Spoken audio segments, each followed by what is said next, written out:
love Nelly.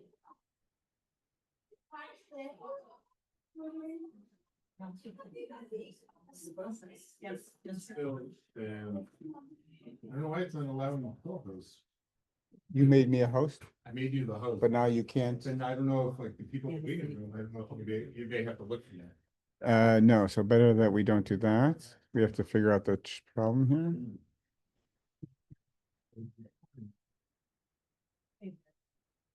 Carol. Yes.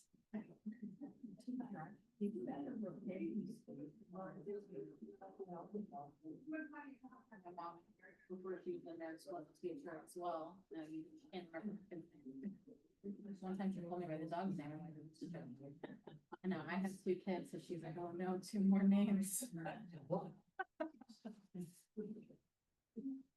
Says multiple participants can share simultaneously. And so then do you need to be the host if you can share? Because I guess not. yeah, so make me the host again, and you're allowed to share. Still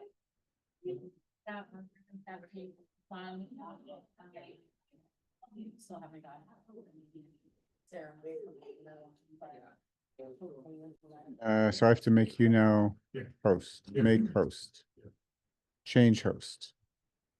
And now I can admit. Phew. Left.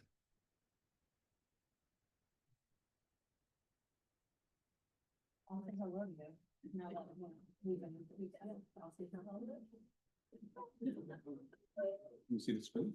Yes. You see the screen?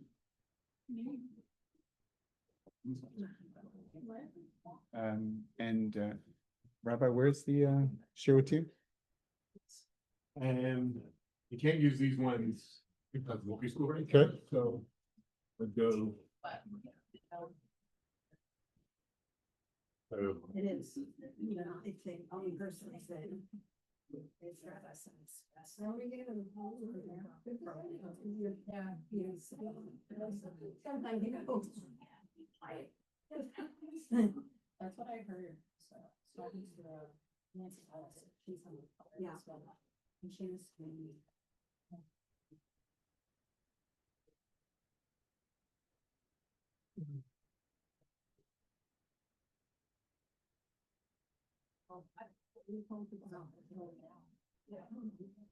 And the other thing that impresses me about them is. so friends, welcome to our lunch and learn with Uri Feinberg. A few words about Uri while he's hugging his cousins.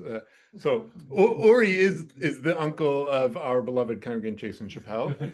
So I'm going to call him Jason. I just put him on the spot to introduce his uncle. Keep it as short as you want.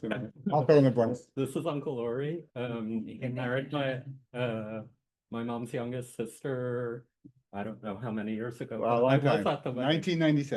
1997. And they live in Israel in Modi'in. I've gone to visit, I think 3 times Yeah. now. Had a great time each time. He's a tour guide in Israel. And Yeah. he's the best tour guide. And Adi's first roller coaster was when Jason was with when I him was there. in Israel. In 2014. Yes. Yeah. And this is Adi. Adi joined me for today. She's my youngest daughter. She's many more things than that, but she's also my youngest daughter. And I'll say can I say one more word? Yes. Do you have some more words? So in March of 2024, so a year and a half ago, I went on a trip to Israel with the Central Conference of American Rabbis, my rabbinical organization. And of course, there's a few months after October 7th, and the CCAR engaged Uri to be our tour guide to help us navigate what was happening in Israel at the time. And he helped us process our thoughts and feelings as American Jews, but also gave us insight as to Israelis about their tragedy, but also about the war that was happening and the conflictedness of the always conflictedness of is that a word, conflictedness of the Israeli soul. And that's really, I think, what Uri will be teaching us today. So we welcome you to Temple B'nai Or, and we're looking forward to learning from you. Thank you, thank you. Welcome me back. Welcome to back. Temple Oh, right, you told me you were here before. I was here a week and a half ago. Well, yes, no, you No, knew, before- you yeah, knew, I knew you Don know Ross, Don Rabbi Ross, that's what it was, Ross, yeah. yes, you, of course, Uri was here a week before because of, 2 weeks ago for baby the baby Summer's, naming, yeah. baby name. Yes. So it's a pleasure to be with all of you, with family and with friends. And as I mentioned, Adi is with me. Adi graduated high school a few months ago, and in a few months will be going into the army herself. So, and her two sisters are around the world right now, and she's stuck with us. But she joined me today, so I'm glad she's here. And we have about probably an hour and 20 together or so, which will probably include, if we have a little bit of time at the end, some questions if you want.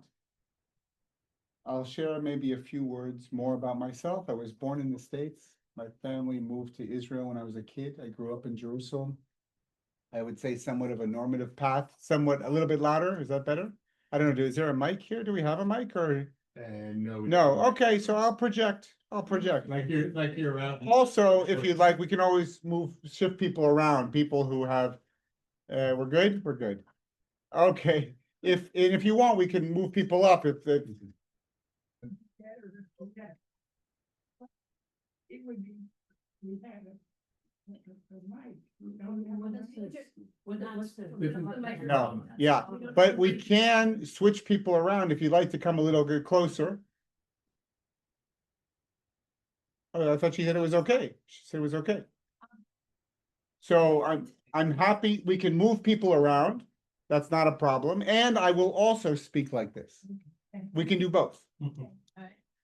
And if I happen to lower, then you'll go like that. Exactly. All right.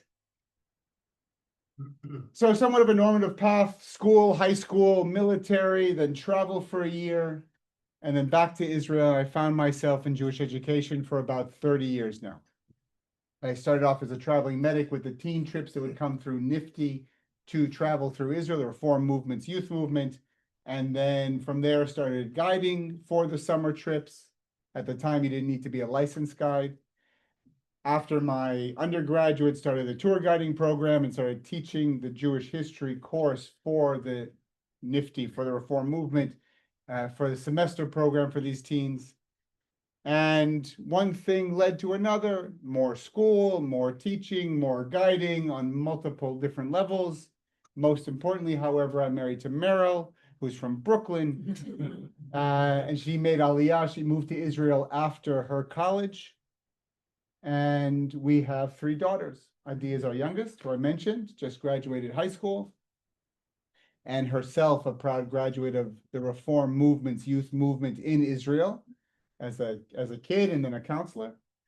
And Shira is 22. She is about a year or so out of finished her military service. She worked for a year in Israel and started her post-army travels, as many of us do, starting off in one of the summer camps here in the Northeast in the Berkshires. I'm asking you to stand in front of your own camera. Instead of my, oh, okay. Every day. Right. That's it. There we go. Okay. And so she spent 2 months at Eisner camp as a counselor and dance specialist as part of the Mishlachat, the Israeli delegation, having grown up there. Actually, all 3 daughters grew up at Eisner, even though we live in the States. It was important for us to have the kids go there. My wife's best friends till today are from there. As we speak, she's actually meeting one of them in the city. And so she had a wonderful experience, and now she's in Los Angeles in the process of dancing for about a month and a half, hip hop, modern, and just living the best life, her best life. And then she'll go back to Israel, start the process of going into university, and hopefully not be bogged down too much by reserve duty, which I'm sure we'll talk about soon enough. And that's Shira. And Meitav, our oldest, is 25. She finished already back in 21 her military service. Both Shira and Meitav served in the Iron Dome unit, which is the missile interceptor that Israel invented. And Meitav finished her service, worked for a year, traveled for 6 months to South America, on her post-army trip. It's not a must, but many of us do that. And she came back, was all ready to start university, and then the war started in October of 23, which is when our academic year begins in Israel, and everything was pushed off by a year. She was subsequently called up to 260 days of reserve duty. She is now, actually, all 5 of us were here for the baby naming, which was wonderful. We overlapped by 2 days. It just all zeroed in on this that wonderful occasion. Meitav flew back to Israel for an exam in university, and then as quickly as she finished the test, she flew off to Thailand with some friends for 3 weeks before anybody else called her up for any more reserve duty, and before university started, so she could, well, rightfully deserve a what we call in Hebrew, beten gav. You go to the beach and first on your stomach, then you switch over, you're on your back, you're on your stomach again, and maybe a little snorkeling to boot. So that's us in a nutshell. We live in the city of Modi'in, which is halfway between Jerusalem and Tel Aviv. And I'll leave it at that.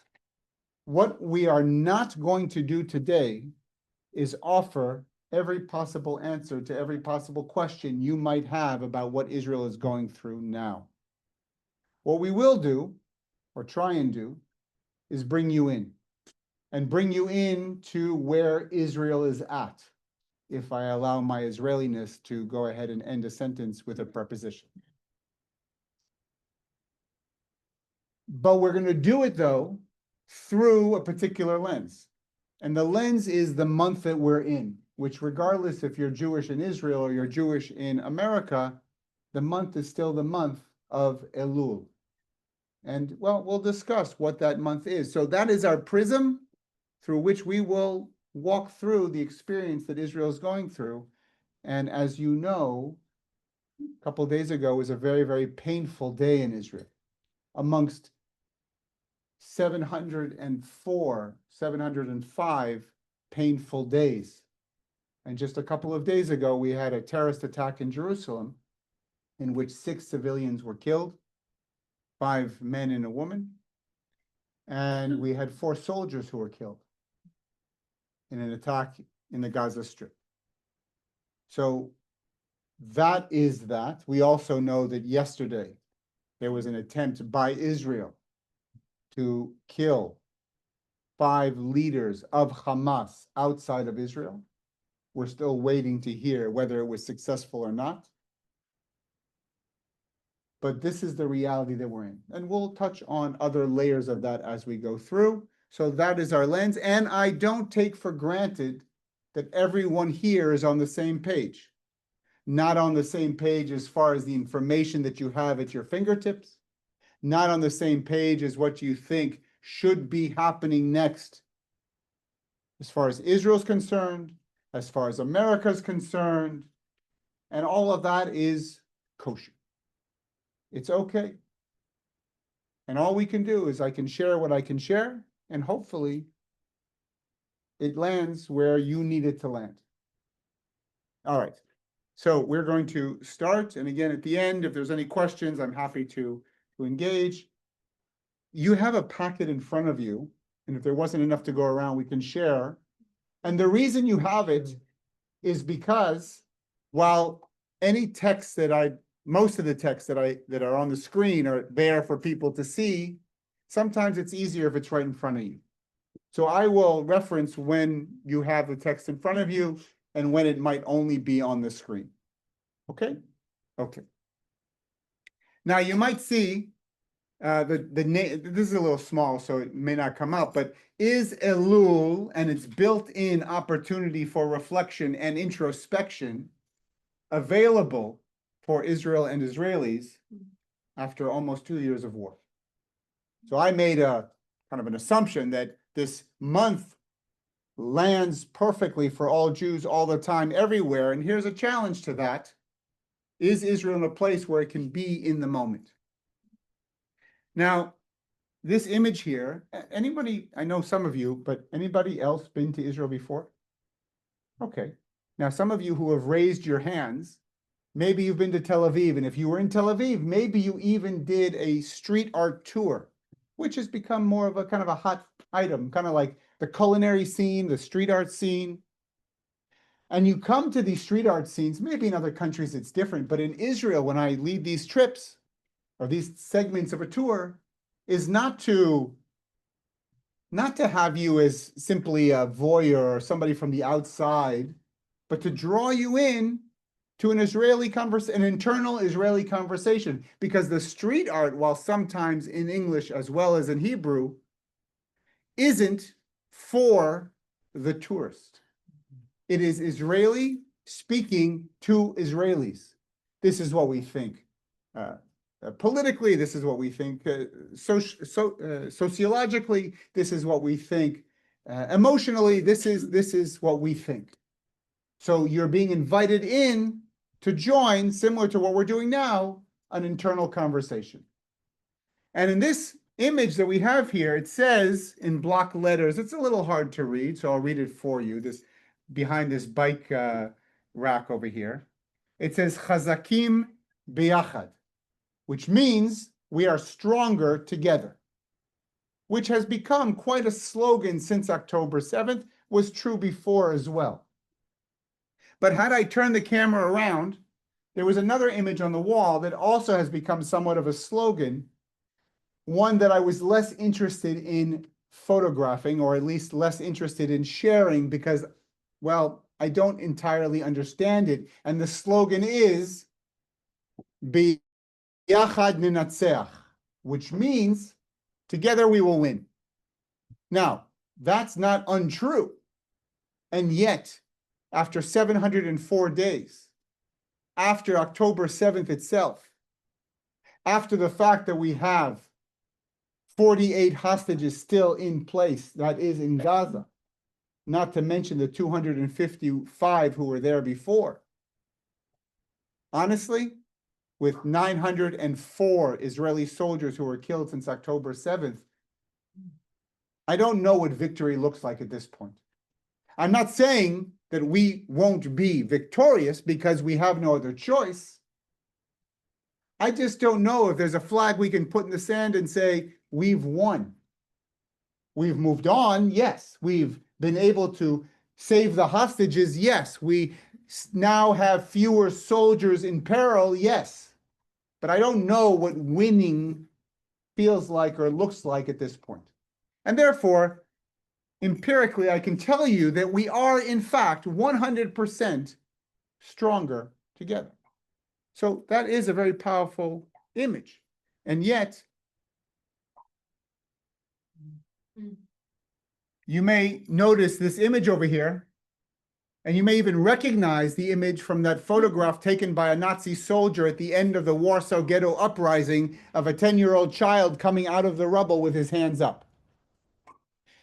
This image with above it said never again, was added an image of this Hamas terrorist and a red line through the never, meaning it happened again. And perhaps this, and I don't know if this was part of this and yet very aptly placed, I don't know if this is a complete juxtaposition to this, or it's in fact one and the same. But there are some who may say that October 7th and what happened on that day with 1,200 who were murdered that day and killed, and I can use language such as were abused and sexually abused and physically, and language which was intended to serve as a bridge to better understanding. In this context, I can use language which you understand and I understand, but it's actually a barrier to understanding. Because the horrors that we went through on that day are not horrors that we can contemplate. Either way, some might say that October 7th was proof that never again became again, which means that Zionism failed.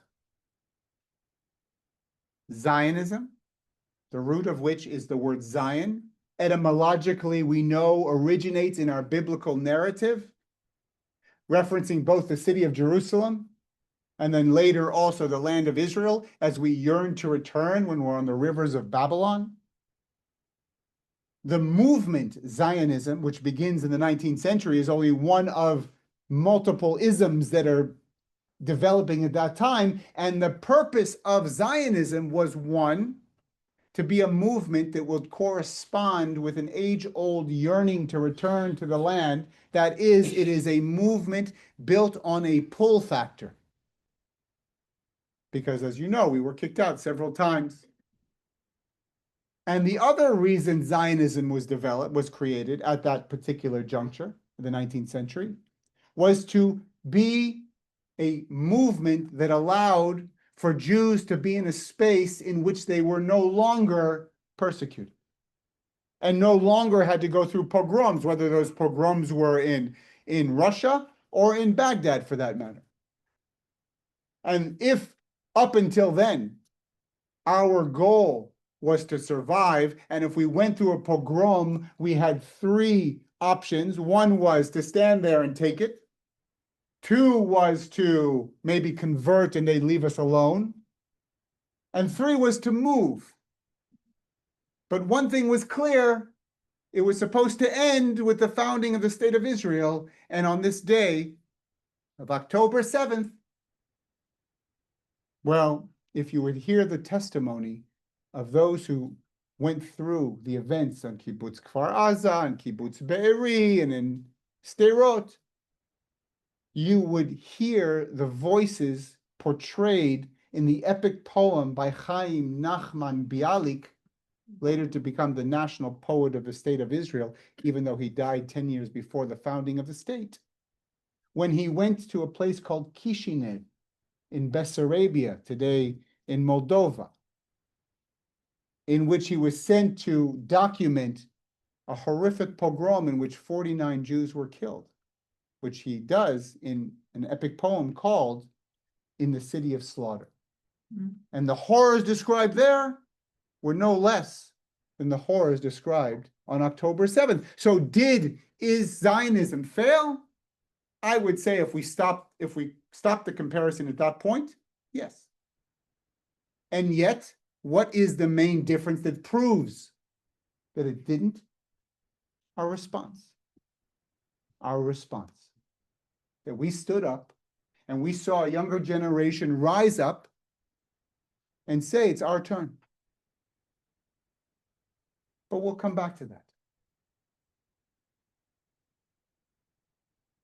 The month of Elul, I mentioned already, introspection and reflection.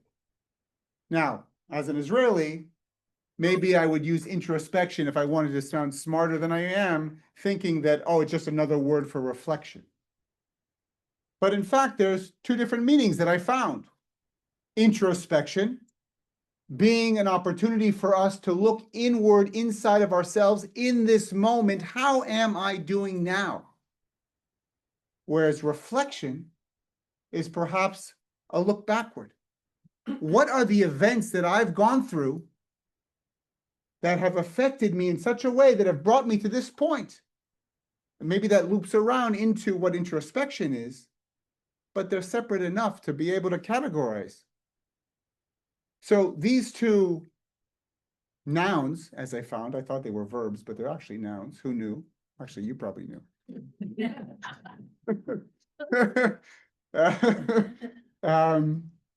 So that is really the question. Are Israelis able to go through that right now? Now, so much more at 6:29 in the morning on October 7th fell beyond this multi-million-dollar fence. In fact, there were over 100 breach points in a barrier and a border that runs 51 kilometers between Israel and the Gaza Strip. So what else fell on this day? Our sense of self, our sense of strength, how weak we thought our enemies were. All of that collapsed like a house of cards. And we became privy to a scientific experiment we didn't even know was happening, and we're able to empirically point to the exact amount of time, the lessons learned from another fateful war on another fateful holiday that took place how long the lessons learned, what's their shelf life? And that, of course, is the Yom Kippur War, 50 years and a day before.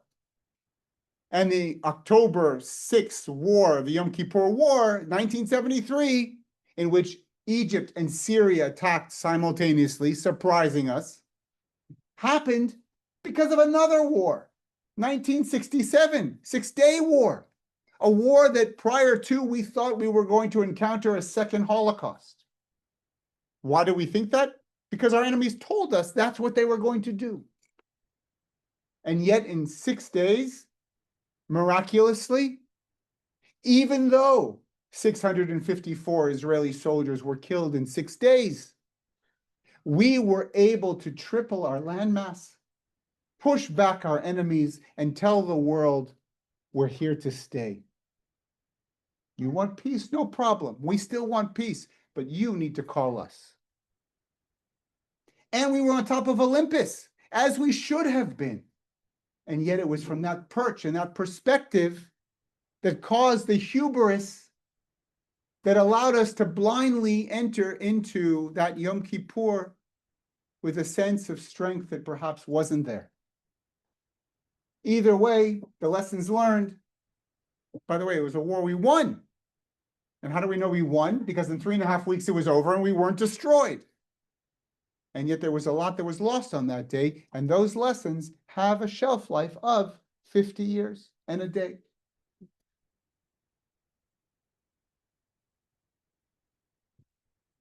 At the beginning of the war, many of us who were no longer uniform ready found other ways that we could be involved and we could stand in the breach. Rachel Korazim is a professor of Holocaust history and education, and also Israeli literature. And we all did what we could in our world, and she began to collect poetry written by Israelis for Israelis that, let me put the books, that,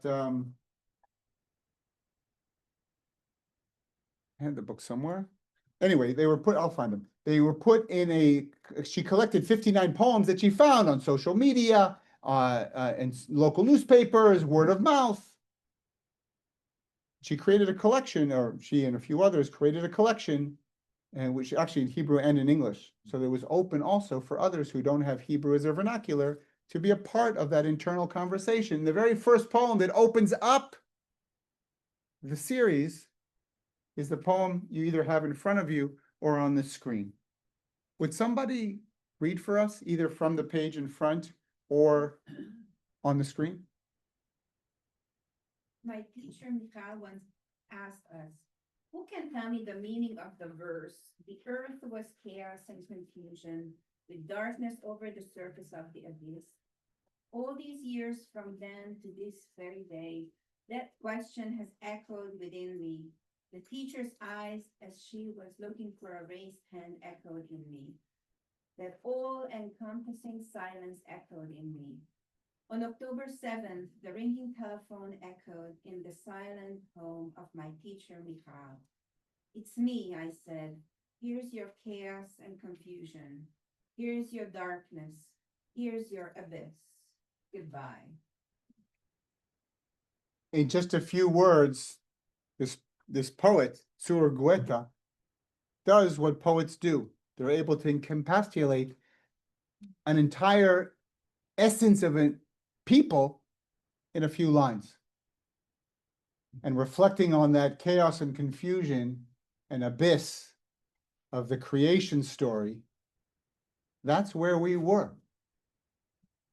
And honest to goodness, it's been a while since we've had a war of no other choice. This biblical reference over here, it's interesting. It's not the only place that we hear the biblical reference used. And back to our street art tour, those of you who know a little bit about Tel Aviv know that it was founded by Zionists who came during what was called the Second Aliyah, as well as others who were before. But the spirit of those Second Aliyahers really was infused into the DNA of what Tel Aviv would become. And those were 15, 16, 17-year-olds who said, Mom and Dad, love you very much. You're wrong. We're right. We know how to save the Jewish people. Now, I don't know if anyone's ever been on the receiving end of that accusation, or perhaps was the one with the outstretched finger, but nothing new under the sun. Either way, that generation said, we don't need a rabbi, we don't need a synagogue. Look what that's gotten us.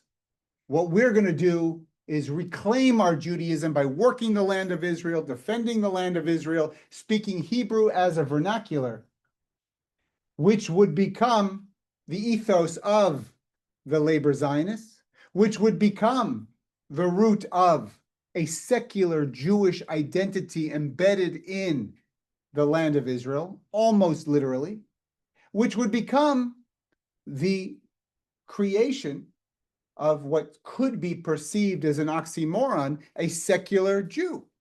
If Jew is a religion, how can it be secular? And Israeli said, no. My Judaism is all encompassing and includes the land, my calendar year, my language, my history, my roots.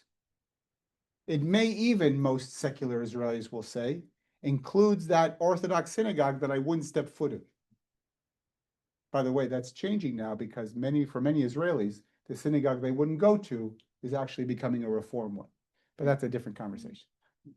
Either way, in Tel Aviv, of all places, the bastion of secular Jewish identity, this artist turns to the Bible and also quotes in the red block letters stencil style of art. And it says, in fact, the same quote that we saw before in the poem, Va'aretz hayta tohu vavohu, and the land was empty and void.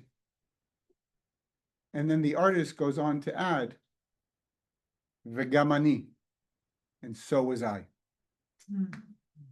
And then, and honestly, I don't know if it's the same artist or it's a conversation, as often is when you have street art. Another biblical quote, Gam im telech begeitz al mavet lo tira ra, even if you walk in the valley of the shadow of death. Right, in the book of Psalms is in the first person. Even if I walk in the valley. Even if I, very nice, very, wow. Yeah. Good, I didn't notice that. Even if I, in the original, but here it's even if you walk in the valley of the shadow of death, you shall know no harm. And the continuation in the English is, because you are with me. And in Hebrew, the continuation is, Ki ata imadi. And here, there's a bit of a play on that alliteration. Ki ata am madhim, because you are an amazing people. So we have in the same space, on the same side of this water pipe, we have both this internal combustion and implosion, and at the same time, perhaps grabbing at straws to remind ourselves, we got this.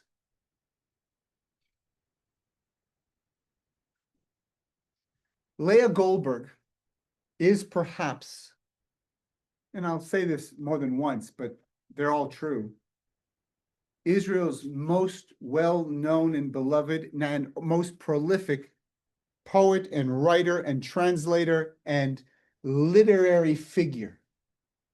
She immigrates to Israel in 1935 at the age of 25, after already receiving 2 PhDs from universities in Germany in Semitic studies and comparative literature. She moves to Tel Aviv at the time where, if in America the 1920s were the roaring 20s, Tel Aviv had its roaring 30s. And she was she wasn't just part of the literary bourgeoisie, she was a pillar. And in fact, one of very few women who were part of that pillar of that coffee house culture that created the Jewish culture of the street in Tel Aviv. Later, she'll go on, as I mentioned, an incredible translator and poet and children's book writer and novelist.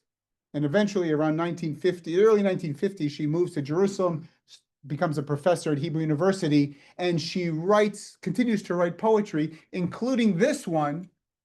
So that means it's written later in life. Would somebody read this for us? Either from the page or from the screen?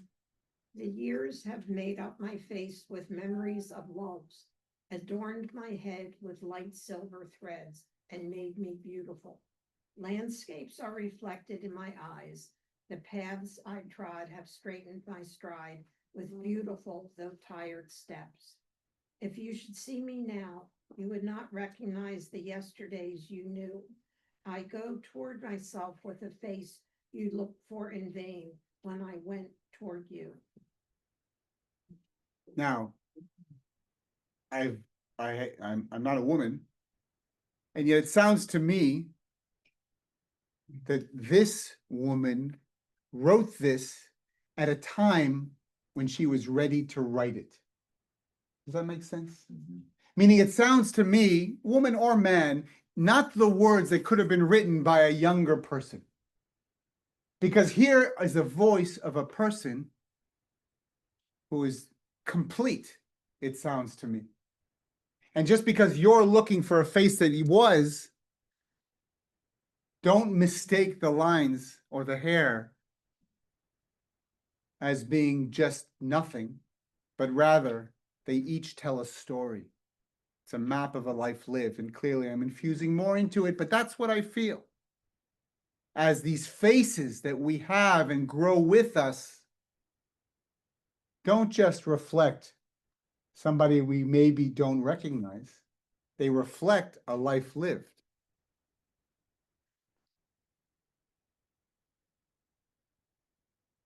Throughout Israel, there's lots of faces that you can see. And from a distance, it's hard to see all of these faces on all of these memorial stickers. And these memorial stickers existed before October 7th. And yet, because of October 7th, and as I mentioned, since October 7th, not only 1,200 on October 7th were murdered, but 904 soldiers since, and of course, other civilians along the way in terrorist attacks. And while not everybody has a family or a friend who wants to put their face on a sticker, many do, and these faces will never change. They will forever stay as they were when the image was imprinted upon the sticker that comes with a quote that they used to say, or a trait of their personality.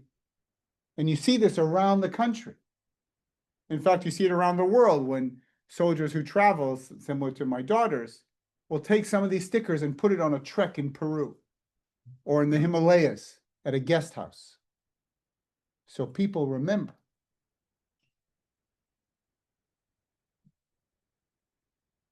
Now, if we consider that we already heard some poetry that deals with the first lines of the Bible, maybe it would and maybe it wouldn't be surprising for you to hear that when Israeli poets choose a biblical narrative for their particular poetry of choice that they're going to write, the go-to theme, this is like the Family Feud. What is, survey says, most go-to theme is not creation, but rather the binding of Isaac. Chaim Guri, I think you have the poem in front of you as well. Chaim Guri was of our greatest generation. Now, you know, of course, the greatest generation here in America, parents or grandparents, those who fought evil in World War II and won. In Israel, our greatest generation, we call the Palmach generation. The Palmach is an acronym, Plugot HaMachatz, which means the strike force. It was the commando unit of the Haganah, which was the main body of defense for the Jews in what was then called Palestine before the founding of the state, during the British Mandate. And he was an officer, as was his wife, in the Palmach. He himself fought in the Negev Brigade, down south against the Egyptians and ultimately liberated the very tip of the country, Eilat. But before the battles of the War of Independence, immediately after the Holocaust was over, he was sent to Europe to help smuggle Jews in under the noses of the British, because even after the Holocaust, the White Papers, which were a series of documents that put restrictions on Jewish immigration and Jewish land purchase by the British, that started in the early 1920s, at the time just an annoyance and a spoke in the wheel of our attempt to revitalize ourselves. But by the 1930s, this was a death sentence for many. Either way, that's Guri. And when the war is over, as powerful as his sword was, he replaces it with a pen, which is no less powerful, and becomes, again, one of Israel's prolific writers, poets and authors and journalists. He covers the Eichmann trial in 1961, among other things. But he also writes this poem. The ram came last of all, and Abraham did not know that it came to answer the boy's question, first of his strength when his day was on the wane. The old man raised his head, seeing that it was no dream and that the angel stood there. The knife slipped from his hand. The boy, released from his bonds, saw his father's back.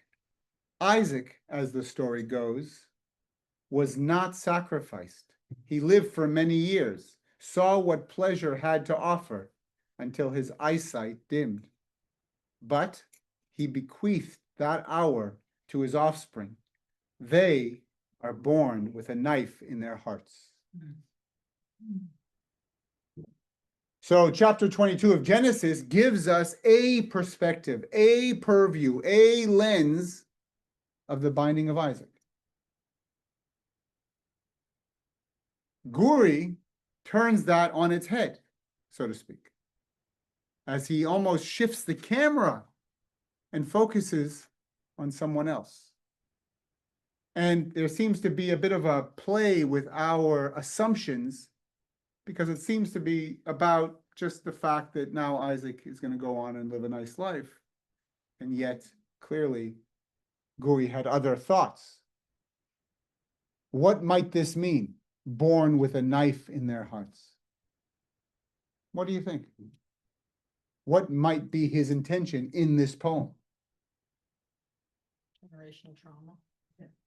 That what happened to Isaac, first of all, we know he never went on another trip with dad. Even when it was time for him to find a wife, he wasn't going to go anywhere, and Abraham sent Eliezer to go to the old country to find a wife for him, Rebecca. But absolutely generational trauma, which we know is a real thing. What else might it be? Yeah, Rama. That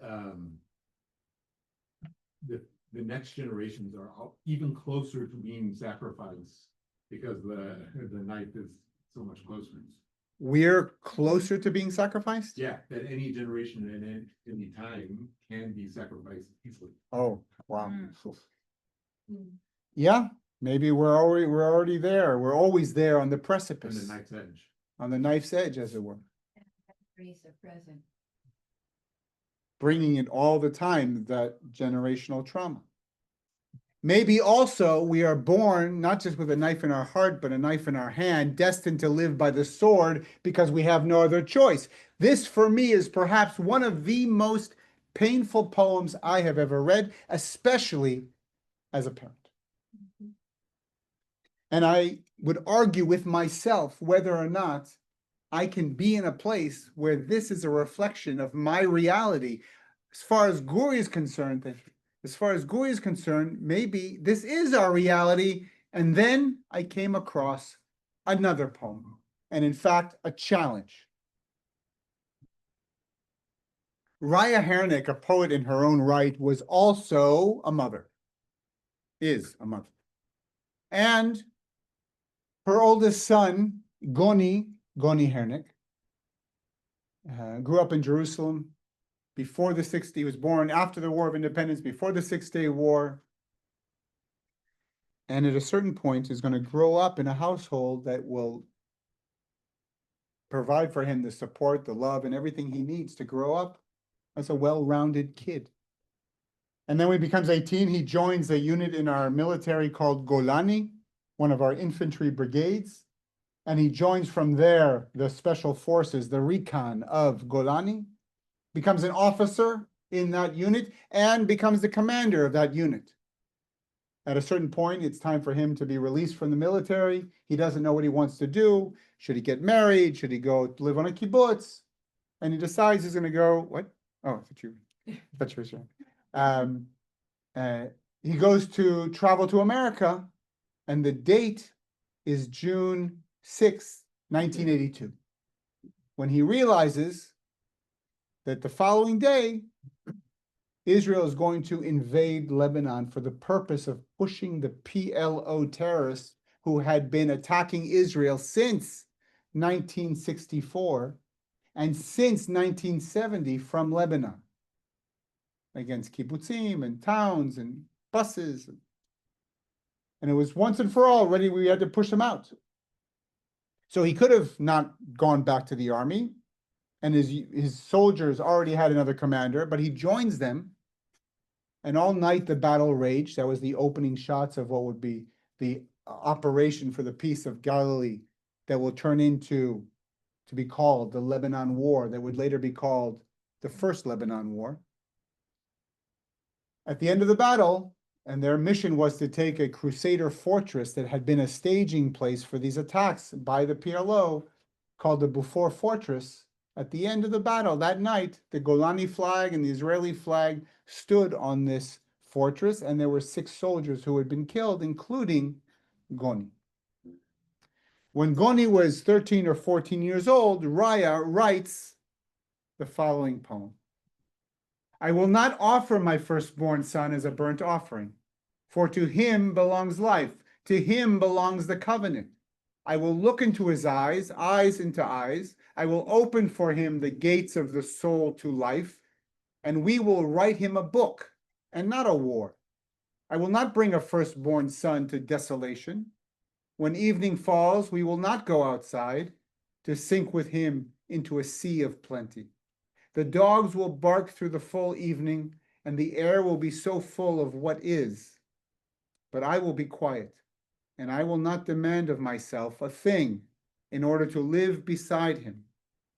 How can I bear with a male eye the evil divine power, the single desolation towards the white? I will not offer my firstborn son as a burnt offering. Now, on the one hand, we might say, here is a woman who is ready and willing to challenge the male-dominated militaristic society that Israel was at the time. That bravery for soldiers is to charge into fire, and for mothers is to be stoic at the grave. Maybe. Although we don't have to really stretch to understand what she was going for, considering the fact that she bookends it very clearly. And as you know, no matter how wonderful a lecture may be, you remember the beginning and the end, like a sermon. So she will not offer her firstborn son as an offering. Now, wait a second. Does that mean that she feels as if Goni died in vain?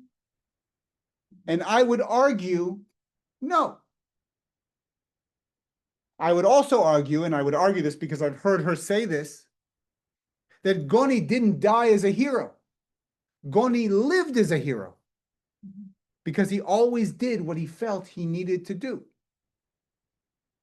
But in this case, I think we can separate between what we're willing, meaning I am not willing to come with my child and say, take, it's no longer my child.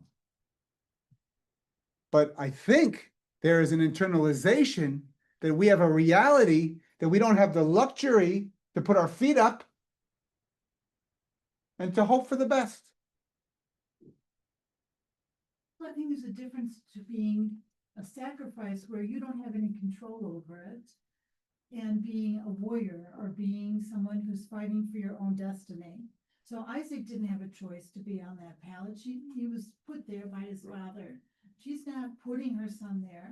She's not putting herself in the path of a pogrom. She's saying, I'm here to take control of our own destiny, and I'm letting my son do the same. Absolutely. I agree with you 100%, because Goni, and I mentioned this, grew up in the household he grew up in.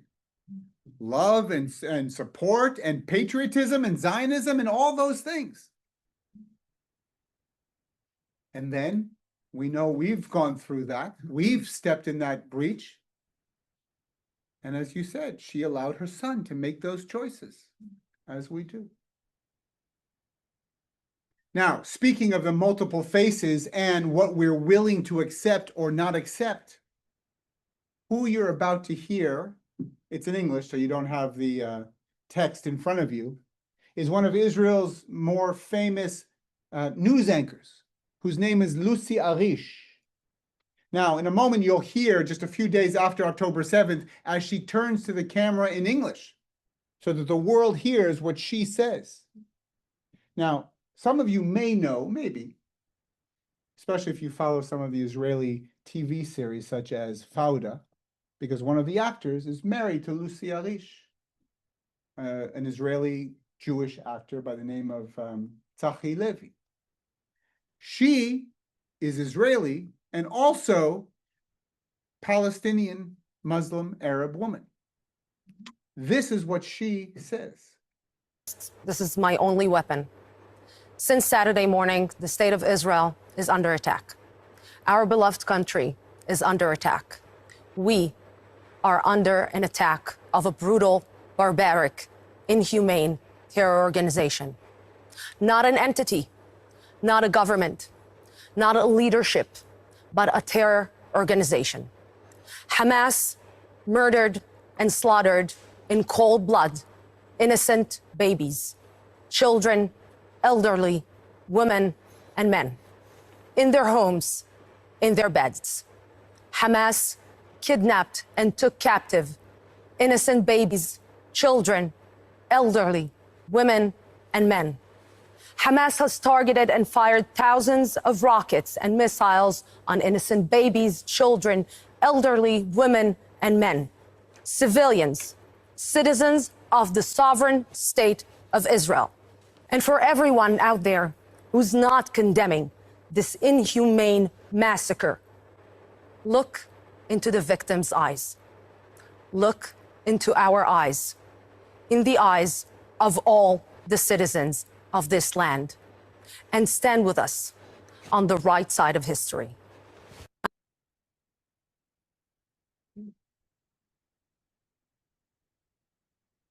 Israel is not monolithic. We don't have one voice.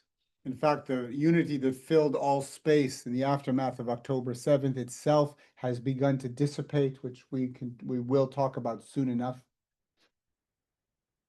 Raya Hernick's a voice, Lucy Arish is a voice, and so is the brother of Itzik Elgarat from Kibbutz Nir Oz, who was kidnapped amongst the 251 on October 7th, who joined 4 others who had been kidnapped by Hamas in 2014 and 15. He was subsequently murdered by Hamas in captivity. And when I went to the funeral, Dani, his brother, was one of those who eulogized. Now, you don't have the transcript in front of you. The subtitles are up here. Hopefully the glare is such that allows you to read it. And if not, I'll do my best to read along. אני מזמינה את דניאל גרט, Can anybody not read שנאבק it? יחד עם יתר בני המשפחה ללא לאות להשיב את איציק ואת יתר בני הערובה, והוביל וממשיך להוביל את המאבק להשבת כולם הביתה. דניאל. קודם כל אני רוצה להודות לכולם שהגעתם לכאן, באמת, עם כבוד גדול. אני בטוח שאתה מרגיש עכשיו בבית. חזרת לניר עוז. איציק, לצערי צדקת.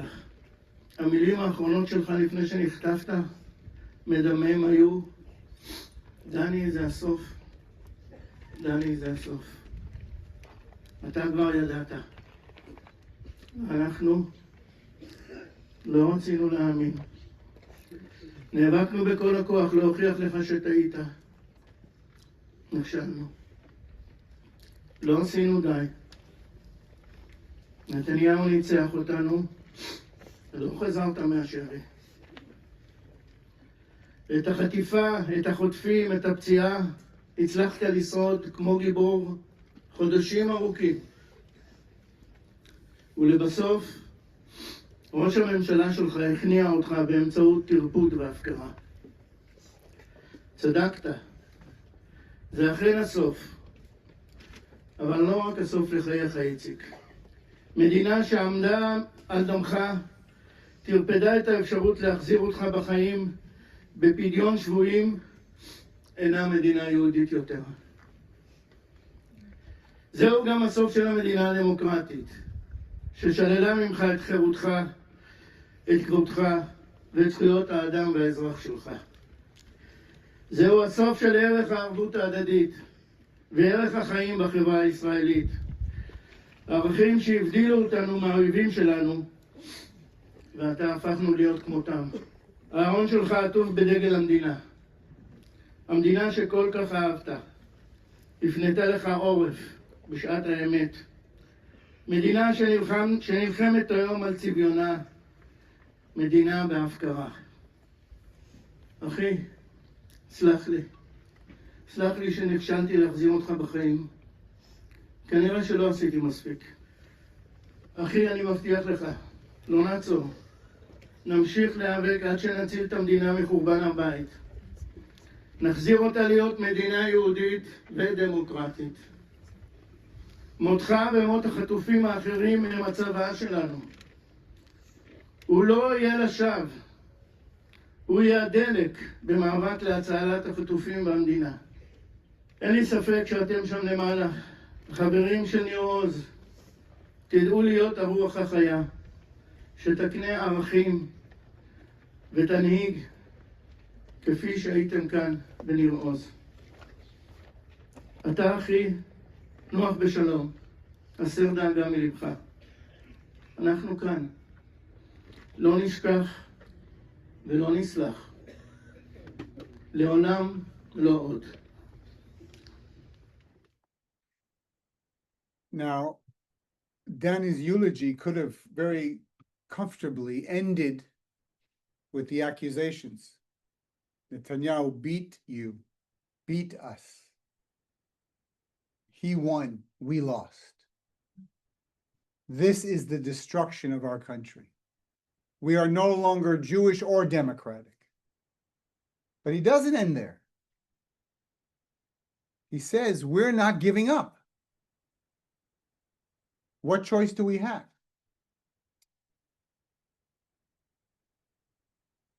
On the kibbutz, on the funeral, Nir Oz, by the way, wasn't one of the larger kibbutzim. There were 400 members, of which a quarter were either murdered or kidnapped on October 7th.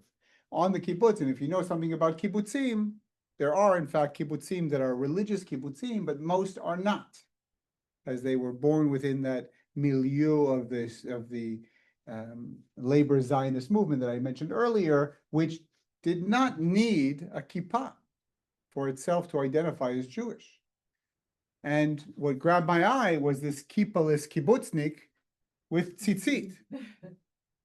And if you take a look at it, actually just last week was one of the two references in the Bible that talk about we are commanded to have these fringes for the sole purpose of remembering who we are. This kibbutznik chose his tzitziot in yellow, the symbol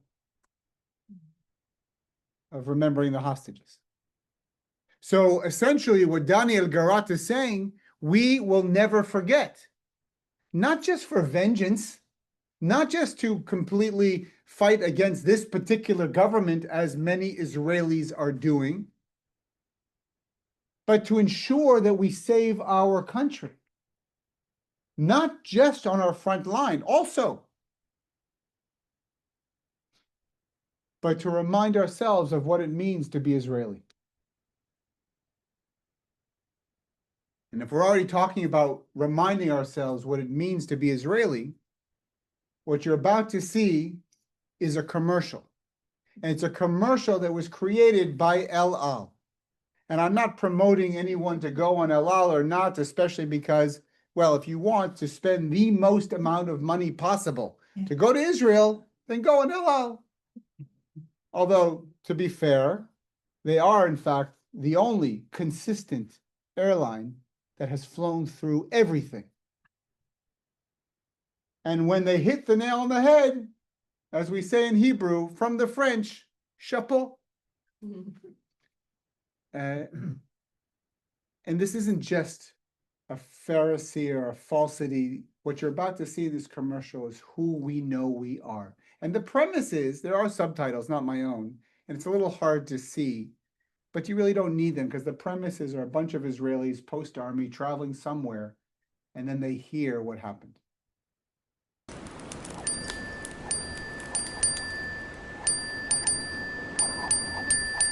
אחי, זה אמיתי? For real? מה זה? What is it? חלון פתוח, תבוא ברוח, תלטף אותה עוש הכל. Feel quite. צריכים לזוז בזה, אני בטוח, לארוז לנוע, תוך כדי נבין לאן. חיכינו די, אז רק תגידי יד ביד, נשלב, ונהיה לב פועם וציפור. Cramming to get in, and they put people in the galley. רגע ברגע הולך. טוב, אמא לוקחים לנו את הטלפונים, אל תדאגי. על חוף מבטחים תפתחי את ליבך, תראי איך ברגע הכל יחייך.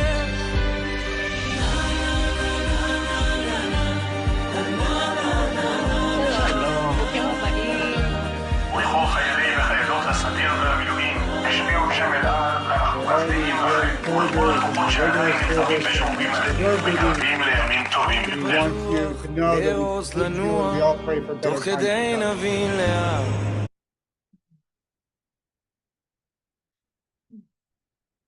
There's a saying that maybe you've used, when we come to talk to a younger generation to let them know that they shouldn't take what they have for granted because there's others who came before them, and we say, you should know you stand on the shoulders of giants. And in Israel, we recognize that, but we also recognize that we stand on the shoulders of giants, of people who came after us. As there was a younger generation and not so young who said, follow me, as they ran towards the fire. Which, by the way, does not at all take away from any of the mistakes that Israel has made along the way. And in fact, it's absolutely okay to be critical of Israel. Just get in line behind Israelis because we do it better than anyone else, as we will talk about. That doesn't take away, though, the reality that this represents. האחריות שלי היא שלי, אני מפקד הצבא ב7 באוקטובר, ויש לי את האחריות שלי, ויש לי את כל סך האחריות שלכם, גם את זה אני רואה שלי. ואני רואה בכל פקוד שלי שטעה גם חלק שלי, ארגון ואדם, שלא יודע לעמוד ולהתבונן לכישלון בעיניים, יהיה לו מאוד מאוד קשה לתקן. אני מקפיד מה7 באוקטובר 23, שמחת תורה, כל יום, כמה פעמים, להסתכל לכישלון בעיניים. ואני אומר לכם, אל תנסו לשכוח, אל תנסו להסיט את המבט, לא ממקום של חולשה, עם הרבה מאוד עוצמה, כי ככה נהיה חזקים יותר. Herzi Halevi was the IDF chief of staff on October 7th. Within hours, he said this, not in this forum, this was towards the end, right before he stepped down from his position in March of 2025. And there was no question that he needed to be removed and remove himself because of his responsibility. From the beginning, he made it clear, this is on me. And I will do what I need to do to fix this. But I take responsibility, which is perhaps powerful, even more so when we consider that juxtaposed to that is the lack of responsibility taken by our current leadership. And that's not a political statement, that's a factual statement. And not only has the Netanyahu government across the board not taken responsibility, they've deflected on everybody else the responsibility, which is part of what creates the internal combustion that we are feeling as Israelis. When I talk to younger groups, I mentioned the movie Inside Out. Some of you may have seen, with all those emotions that are created inside. We in Israel have created a new emotion, one that includes anger and fear and pain and love and pride. Every Israeli soldier that we would, or at October 7th, there was such anger that we had towards the military. Where were you? And those same hands that are clenched in fists of rage are the same extended arms that embrace every single soldier we see. Because there's no separation. There's no us and them. It's not even one mechanism. It's one organism.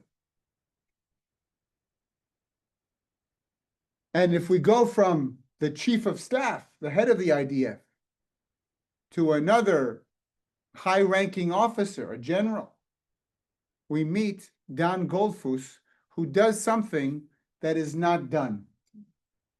And early in 2024, after months of leading his troops, he was the commander of the 98th Division. We go from a platoon to a company, to a battalion, to a brigade, to a division. So he was a bigwig. And he was on the front lines, in the tunnels, with his troops. And then he convenes a press conference, which you have the transcript, and also here in the translation. And he does what a general shouldn't do, and that is to speak truth to power. This is what Dan Goldfuss says. אני מבקש בהזדמנות הזאת לפנות למנהיגים שלנו, מכל הצדדים. ואני מקווה שיוכלו למצוא זמן להקשיב לליבו של לוחם.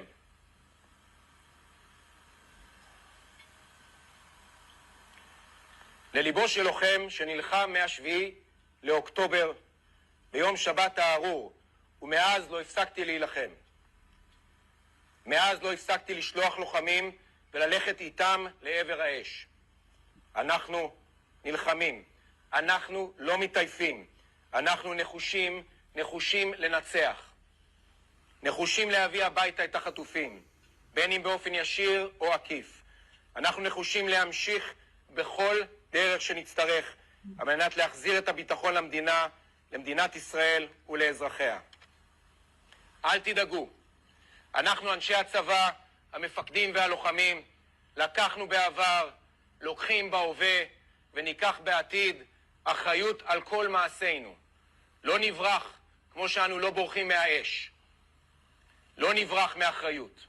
אנו מרכינים ראש לנוכח הכישלון המהדהד שלנו בשביעי לאוקטובר, אך בד בבד מובילים קדימה, מבצעים פעולות מבצעיות ברמה הגבוהה ביותר, שומרים על ערכינו למעננו ולא למען אויבינו, ומשיגים הישגים רבים בשדה הקרב. אבל אתם חייבים להיות ראויים לנו. אתם חייבים להיות ראויים לאותם לוחמים שקיפחו את חייהם. אתם חייבים להיות ראויים לאותם אנשי המילואים שלא עניין אותם מאיזה צד הם, ונלחמו ונלחמים זה לצד זה. תוודאו שכולם לוקחים חלק. אתם חייבים לוודא שלא נחזור ל6 לאוקטובר, ושכל המאמץ והקורבן לא היה לשווא. את זה תשימו לעצמכם טוב טוב בראש, בכל יום, בכל שעה. מדם ליבו של לוחם, אני מבקש מכם להיות ביחד, מאוחדים, לדחוק את הקיצון ולאמץ את הביחד. תמצאו את הביחד והמחבר. אנחנו בשדה הקרב מצאנו אותו ולא מתכוונים לוותר עליו. Make it worth. תעשו שזה יהיה שווה. תודה. In not so many words, what we see Dan Goldf was saying is that as we speak, we have those on the far left who vote, those in the center, those on the right who are on our front line, shoulder to shoulder, supporting each other, because we all have skin in the game. And what he's very clearly mapping out for us, unfortunately, is where we see us now, is that there seems to be a leadership that doesn't recognize the unity that is forged on that front line, not to mention forged in those who support those front lines, not to mention the families that those front lines leave behind as we see the stirring of the discontent by those in power. And he says very clearly, you can't do that. We've gone from chief of staff, high-ranking general, to a young officer. Eitan Oster, sadly, was of the first who were killed in the ground incursion into Lebanon. And as you remember, actually a year ago, September, was the beginning of the process that led to the destruction of Hezbollah, which had been an existential threat to Israel, with its 150,000 projectiles ready for the go-ahead from Iran to destroy Israel. And Eitan is he's a commander in a unit called Egoz, which is one of our special forces. He's from the city of Modi'in Maccabim Re'ut, which is where we're from. We didn't know him, but he's a neighbor not far from us. And he shares a holiday message for his family, which his family then later shared. The subtitles aren't mine. You have the transcript in front of you at number 6. This is an excerpt from a longer post, which you have actually in front of you. And I point all that out because there's one place here where the translation doesn't sit right with the words, and where he will hear him say in the Hebrew, what he actually says is, there's no one prouder than me about my soldiers. And whoever did the translating misinterpreted and said, my soldiers are so proud of me. But the correct one is in the text you have. But this is Eitan. משפחה יקרה, ג'ק צ'סטר אמר שלוחם אמיתי נלחם לא בגלל שנאתו למי שעומד מולו, אלא בגלל אהבתו למה שעומד מאחוריו. בתקופה האחרונה בצפון הסתובבתי בכל היישובים, ראיתי את קריית שמונה, את משגב, את מטולה, כל היישובים האלה ריקים, ממש הפכו להיות ערי רפאים. זה היה אחד הדברים, וכמובן הצפון כולו שרוף ונטוש. זה אחד הדברים שהיו לי הכי קשים. אנחנו התכוננו הרבה, בגדול זה משהו שהחדירו לי כבר מהרגע שעוד לפני שהתגייסתי, כבר הערכים שגדלנו עליהם בבית. עכשיו הגיע הזמן, והמשימה שלנו זה להחזיר את תושבי הצפון הביתה. אנחנו מוכנים, באים חזקים. אני רואה את זה באמת כזכות היסטורית, בעזרת השם גם משהו שישפיע על הדורות הבאים ולכל האחיינים שלי שהם לא יצטרכו להתעסק בדברים האלה. אני מכיר ומודע לגודל האחריות שמונח על כתפיי וכל האחריות של הלוחמים תחתיי. ואין גאה ממני להיות חלק מהמשפחה להוביל קדימה לקראת הגשמת המשימות. זה גם הזדמנות טובה להגיד לכם שנה טובה, שאני אוהב אתכם מאוד מאוד מאוד, שתכלה שנה וקללותיה, תבוא עלינו השנה הבאה לטובה עם כל ברכותיה. וכמובן אני מצטער כשפגעתי במהלך השנה, מי מכם לצערי לא היה יותר מדי זמן שניפגש ותיפגעו ממני, אבל אני מאמין אם זה קרה בזמנים I didn't הקצרים, have a lot of time to insult anybody אוהב because אתכם I מאוד haven't been מאוד מאוד, around, but if I תמיד did, I'm איתי sorry. בלב. וזהו, עד הניצחון, אוהב מאוד. In just a few words, quoting an early 20th century English author and philosopher, he's able to really encapsulate at least how Israelis see ourselves, which, by the way, doesn't take away from the mistakes we've made, from the arguments that can be made against decisions taken by our government. But very simply, a soldier is defined not by who they may hate in front of him, but rather who they love behind them. As we go through, we're hearing multiple times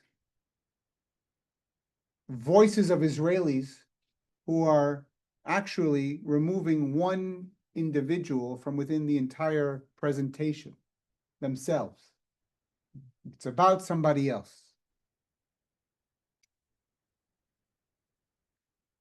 And as we look at the individual, we see that while the individual in many ways is projecting outward to a sharing of who we are in the collective, in this particular clip that I filmed,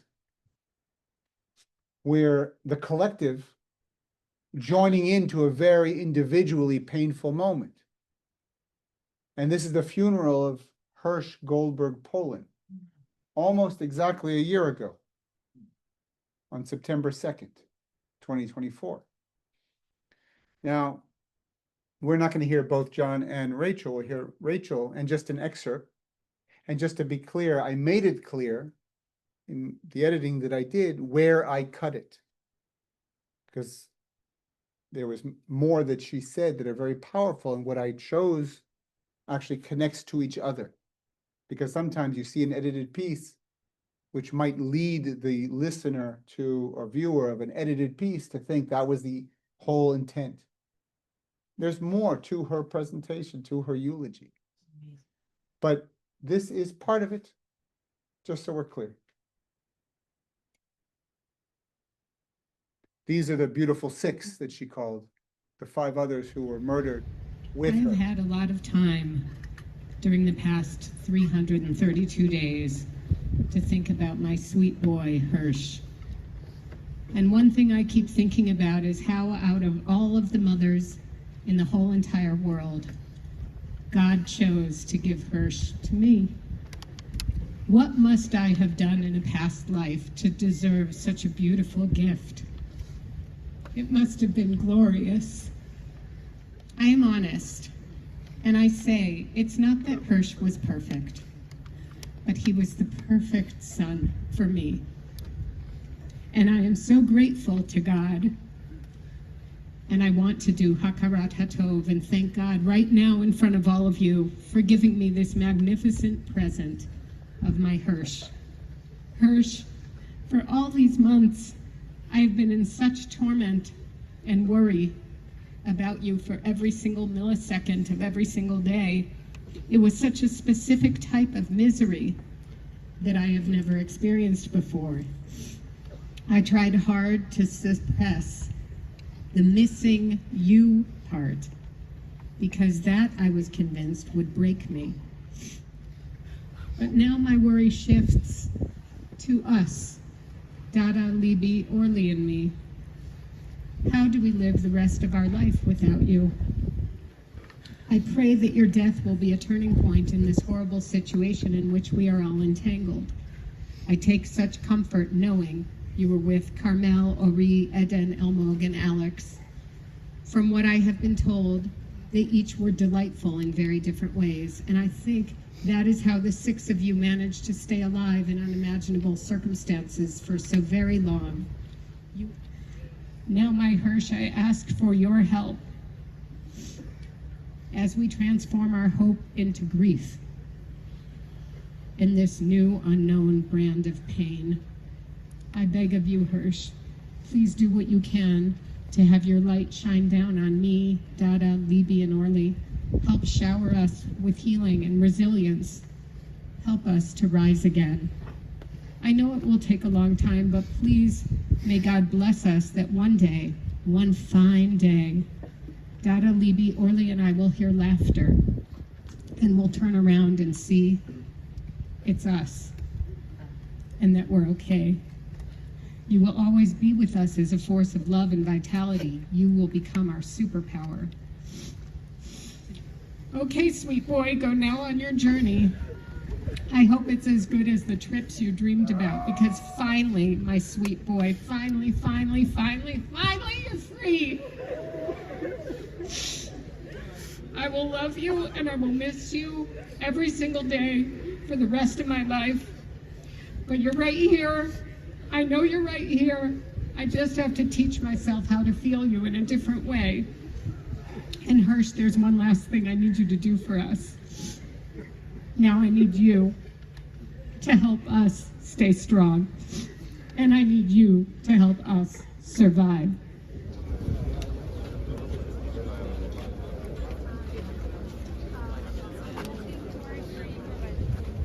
Carol and I arrived probably 2.5 hours before it started because we knew that this is what was going to happen so that we could be somewhere near. Now, I've been doing this for a while. As I mentioned, 30 years Jewish educator. I imagine, not unlike a rabbi, we have the ability to wield a pause like nobody's business. We can create emotional situations just by using our words, what we say and what we don't say. And we have to be careful that we don't emotionally manipulate anyone, because that's inauthentic. And yet, here we are with a very emotional topic. And when trying to think through, what do I share, what do I not share, what do I say, what do I not say, what I wasn't going to do was to shy away from the painful and the emotional just because it is. Because that's also part of what we're going through and have been going through.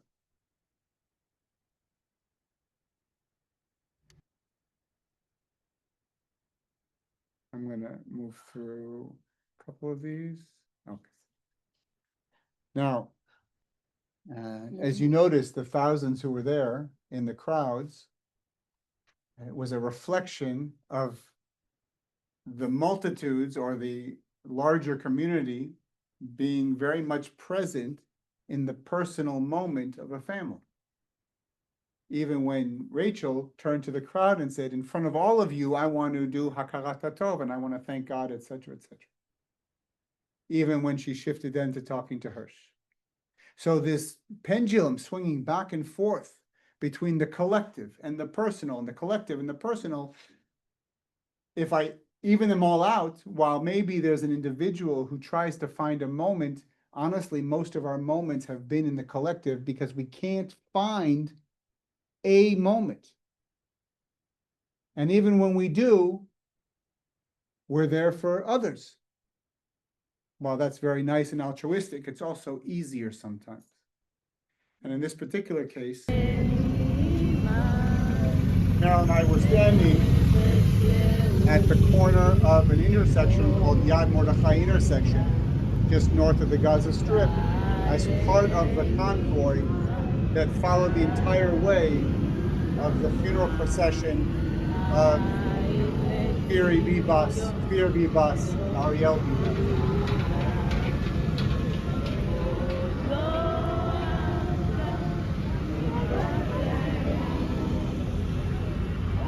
I don't know who started singing, but there was a spontaneous eruption of Hatikva, as you can hear, being sung in the background. How we had the ability to sing Hatikva, I don't know. Hatikva being the hope, the national anthem.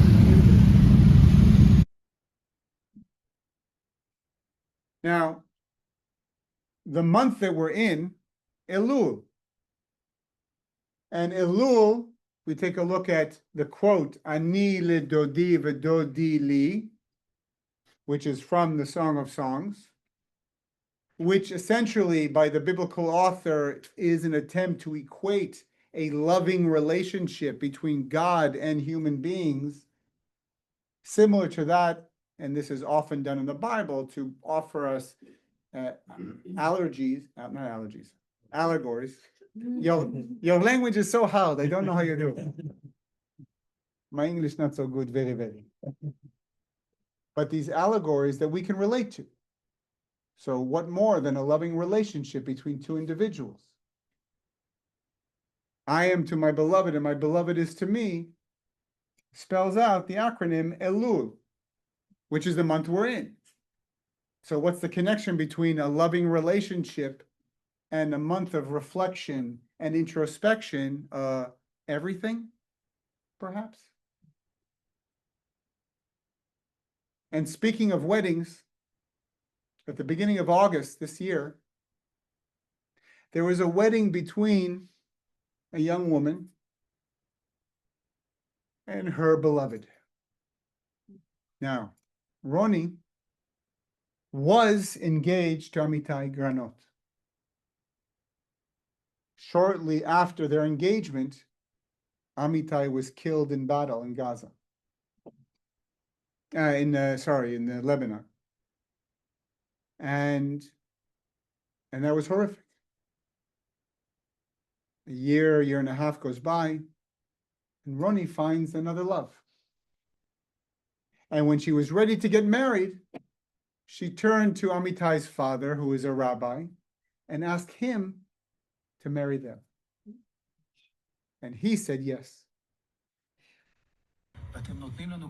You give us so much strength, so much strength. And together, for all those who have tears, you give us the choice to choose life, to hope, to want, to begin anew, and to ask for a new light. He says later in an interview, she told us that we're part of the story of the hope for life, and that Amitai is with her spiritually, and that my officiating at her wedding would be an expression of that presence.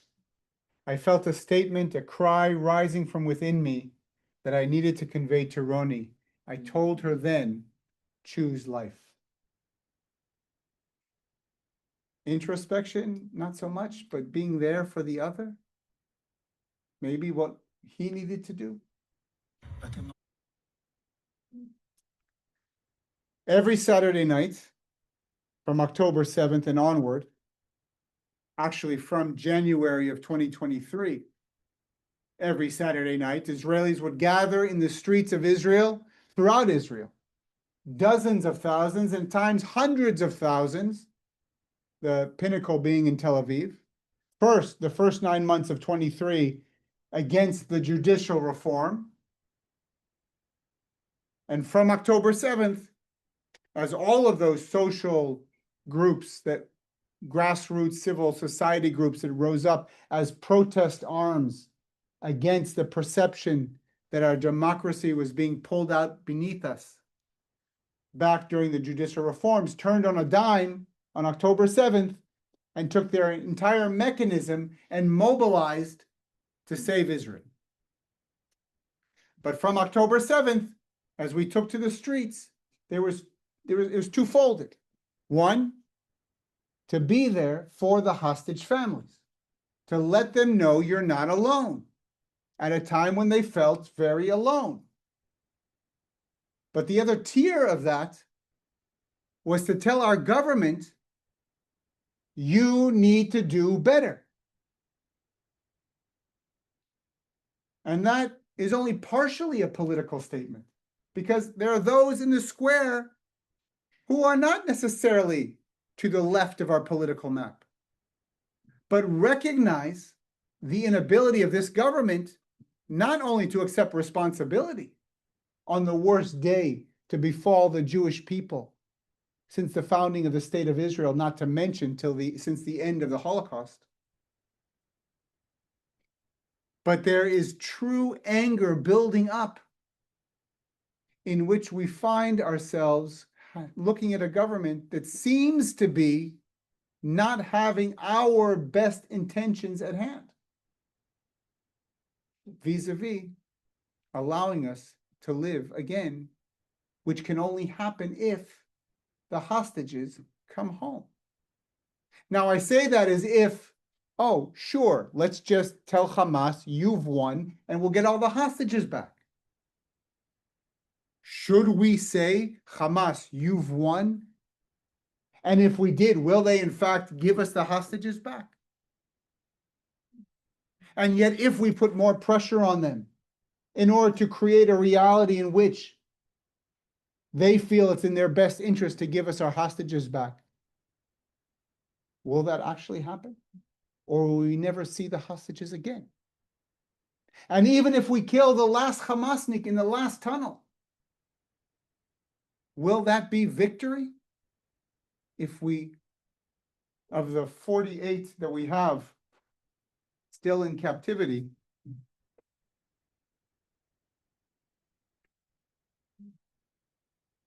if the 48 we still have in captivity are never seen again, the 20 who are alive and the 18 who are no longer alive, will we in fact be able to live another day? 80% of the country feel that we have no choice but to do whatever is necessary to get the hostages back.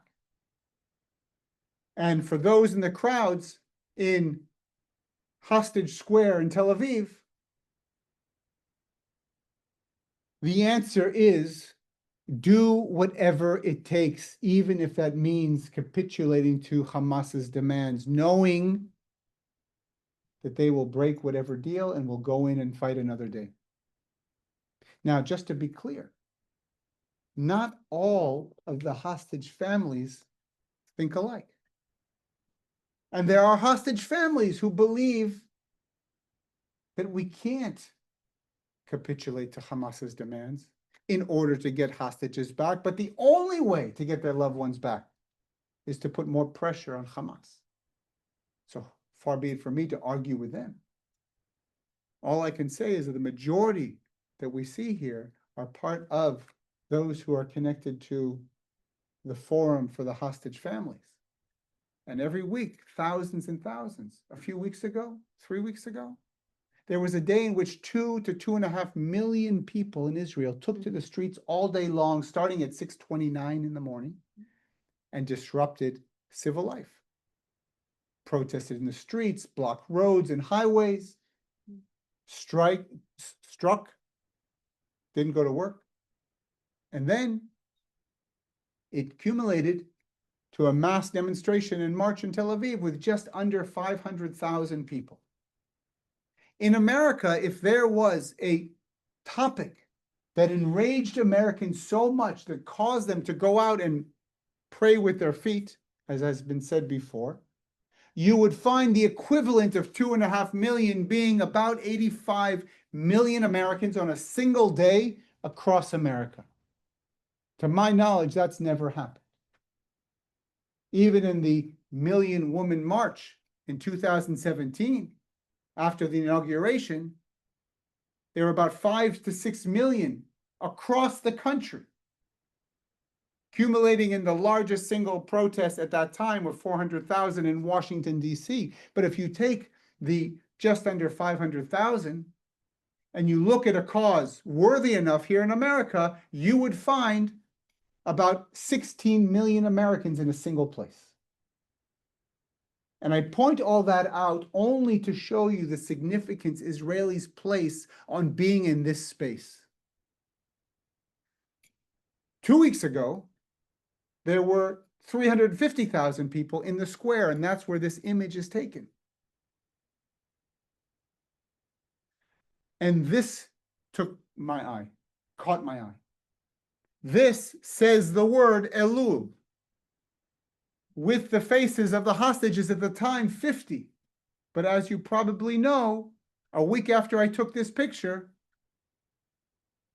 Idan Shtivi and Ilan Weiss, their bodies in a special operation at great risk to the soldiers involved, were recovered and brought back for burial. But the reason I show you all of this is because what's coming next, which is going to put us maybe 6 minutes beyond when I wanted to end right now. Maybe 7. And it's probably a tad longer on a video in a presentation that should be, and yet. Can you read the? Sorry, I will in a second. Yeah, I will. But I think it's worthwhile because it's the words of that you have in front of you. It's not the next one. It's number 8. Ayelet Goldin is the sister of Hadar Goldin. Hadar Goldin was an officer in a combat unit in 2014 in Protective Edge, the war we had then with Hamas. There was a 3-day ceasefire during which Hamas terrorists came out of a tunnel, attacked his unit, killed Hadar, and took his body into captivity. His sister is the one who's about to speak, and I've also edited, so it's condensed, but you have the full text in front of you. And what it says here below is not Elul ani ledodi v'dodi li, ani le'achai, I am to my brothers and sisters, ve'achai li, and my brothers and sisters are from me.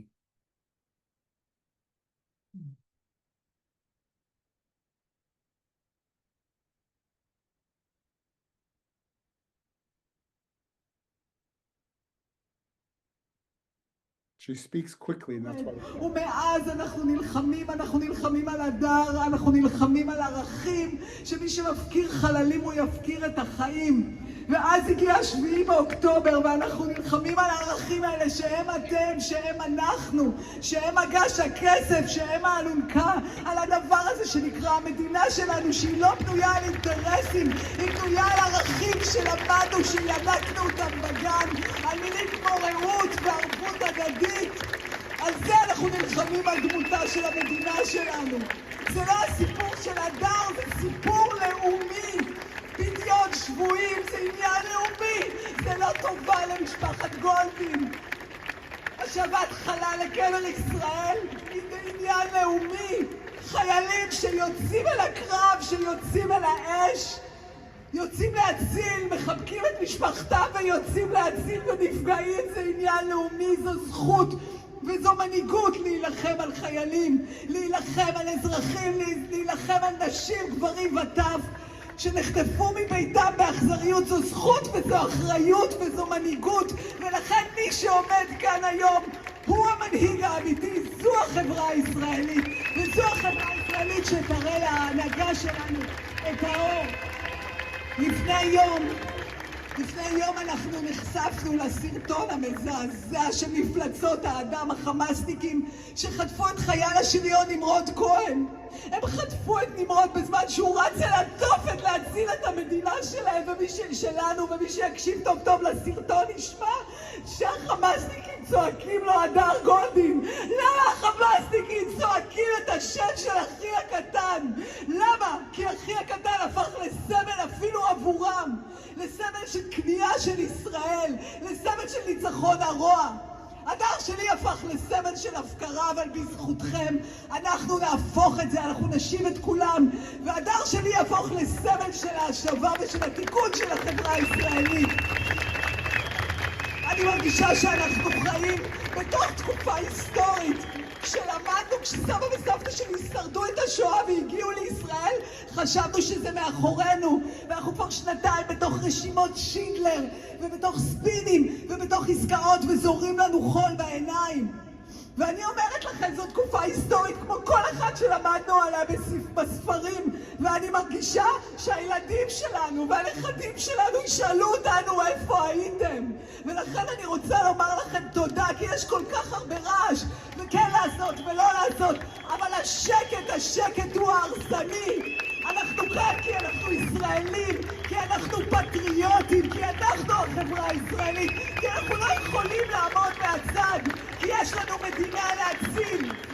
והעם הגדול שיצא היום לרחובות, אני מרגישה שזו לא הפגנה. כל מי שמנסה ללכלך את זה במילים הפגנה, זאת לא הפגנה, זאת זעקה קורעת כליות בלב. ההנהגה צריכה לצאת ממגדל השן שלה, להסתכל על הרחוב ולהגיד, זה העם שלי, הוא צועק ערכים. המשפחה שלי כולה משרתת. אני ישבתי בשבת עם הבעל שלי, עם הבן שלי, עם הבת שלי, כולם עושים מילואים בסבב רביעי וחמישי, והבן שלי שעומד להיכנס לעזה מסביר שזה ערך הרעות וזו המדינה, וככה חונכנו. ההורים שלי חינכו אותי שיש פה דבר שהוא גדול ממני. וכל מי שעומד כאן היום הוא חולק איתי את הדבר הישראלי הזה. החטופים הם החברה הישראלית. מנסים כל הזמן להפריד, אבל החטופים הם החברה הישראלית, וזה לא להשיב אותם, זה להשיב את עצמנו לעצמנו. זה לעזור לעצמנו לשקם. אנחנו נשיב אותם כדי שאנחנו נוכל להרים את הראש ולהיות גאים במילה ישראלית. להשיב חטופים זה ישראלי, זה יהודי, זה נוצרי, זה מוסלמי, זה מוסרי, זה הכל מלבד פוליטי, ואני לא מוכנה לשמוע את זה יותר. ואני רוצה להגיד לכם תודה, כי בזכותכם, ואני אומרת את זה כבר 11 שנה, מה שמחזיק אותי, מה שהחזיק את הדר, מה שמחזיק את הלוחמים, זה הלב הזה שאנחנו רואים כאן, זה אתם. אנחנו העם, אנחנו החברה, אנחנו נביא את האור בקצה המנהרה החשוכה הזאת, ואנחנו נראה להנהגה שהיא טועה. הדר שלי, אחי הקטן, שבכל כך הרבה מובנים הוא גדול ממני, אמר, אתה יכול להתעסק בעצמך ואתה יכול לעשות דברים גדולים, ואני רוצה להודות לכם שאתם עושים דברים גדולים, ואני רוצה לומר שביחד אנחנו נשיב את החטופים, אנחנו נרים ראש ואנחנו נשקם, כי זו המדינה שלנו ואין בלתה. תודה רבה לכם.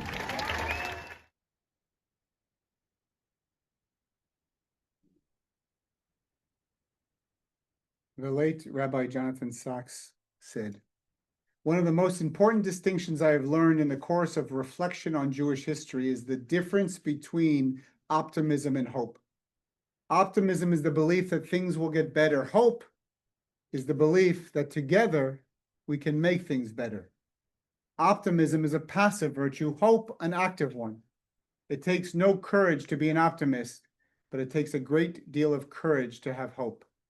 Knowing what we do of our past, no Jew can be an optimist, but Jews have never, despite a history of sometimes awesome suffering, given up hope."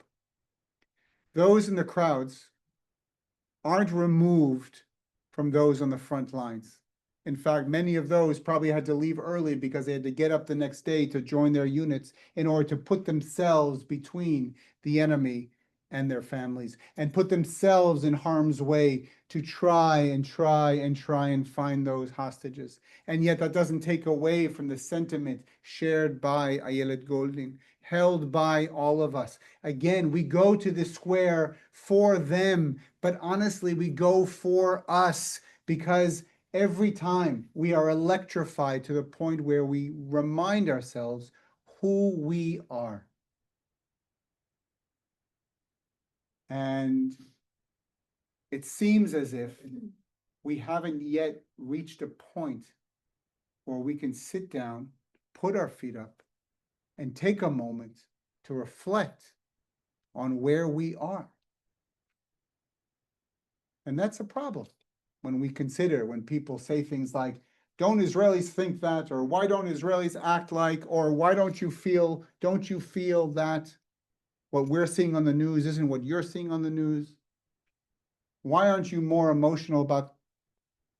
We haven't yet even entered the moment of post-trauma, because we're still in it. And I'm not even referring to the 30,000 Israeli soldiers who have been injured since October 7th. About 15,000 physically, and most likely another 15,000 with emotional and psychological scars. We're not there yet, which probably adds to the reason we're not perfect in everything we do and the mistakes we make. And being in the square, being with our buddies on the front lines, giving a package to a soldier, continuing to be a counselor for younger generations, choosing again and again to show up for each other is perhaps an attempt that we make to remind ourselves who we are so that we are ready when the time comes to be able to look inward, introspectively, and maybe even reflectively. And if you turn to the last page, you'll have an answer as to when Israelis think this is going to happen. Idan Reichel, one of Israel's most well-known and beloved singer-songwriters, musicians, sings the words of another beloved and what we would call the grand dame of Israeli music these days, a woman named Rita, who wrote the words. He wrote the music. And you'll see in the middle of the clip, it shifts from Idan Reichel singing this song 2 worlds ago, before the war and before COVID even. And then it shifts to our own reality.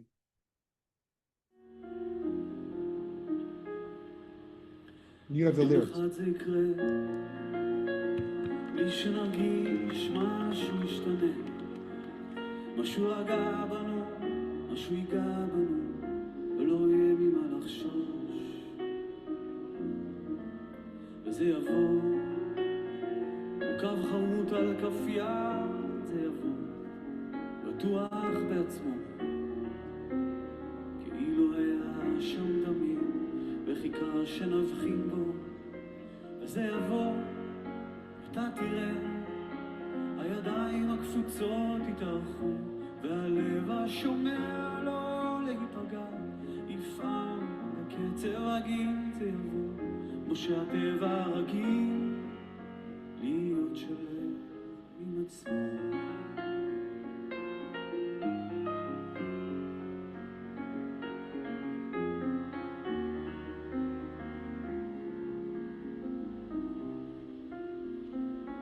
יום אחד זה יקרה, בלי שנרגיש משהו ישתנה, משהו ירגע בנו, משהו ייגע בנו, ולא יהיה ממה לחשוש. וזה יבוא, כמו קו חרוט על כף יד, זה יבוא, בטוח בעצמו, כאילו היה שם תמיד, וחיכה שנבחין בו. זה יבוא, אתה תראה.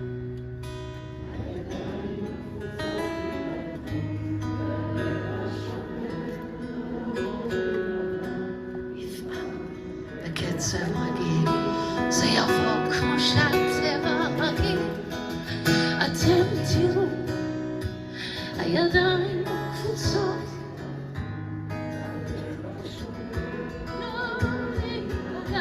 יפעל בקצב רגיל, זה יבוא כמו שהטבע רגיל, להיות שלם עם עצמו.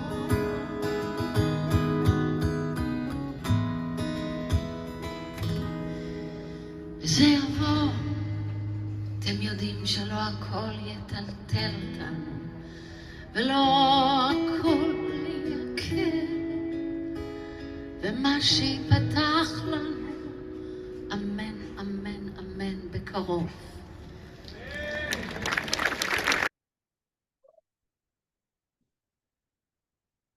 That's it. I'm not at all defending the current government. I'm really asking, what could be done? Like, what are they not doing? What could be done differently? Why do you say it's political and not truly trying to passages? So one is, I don't have an answer. 2,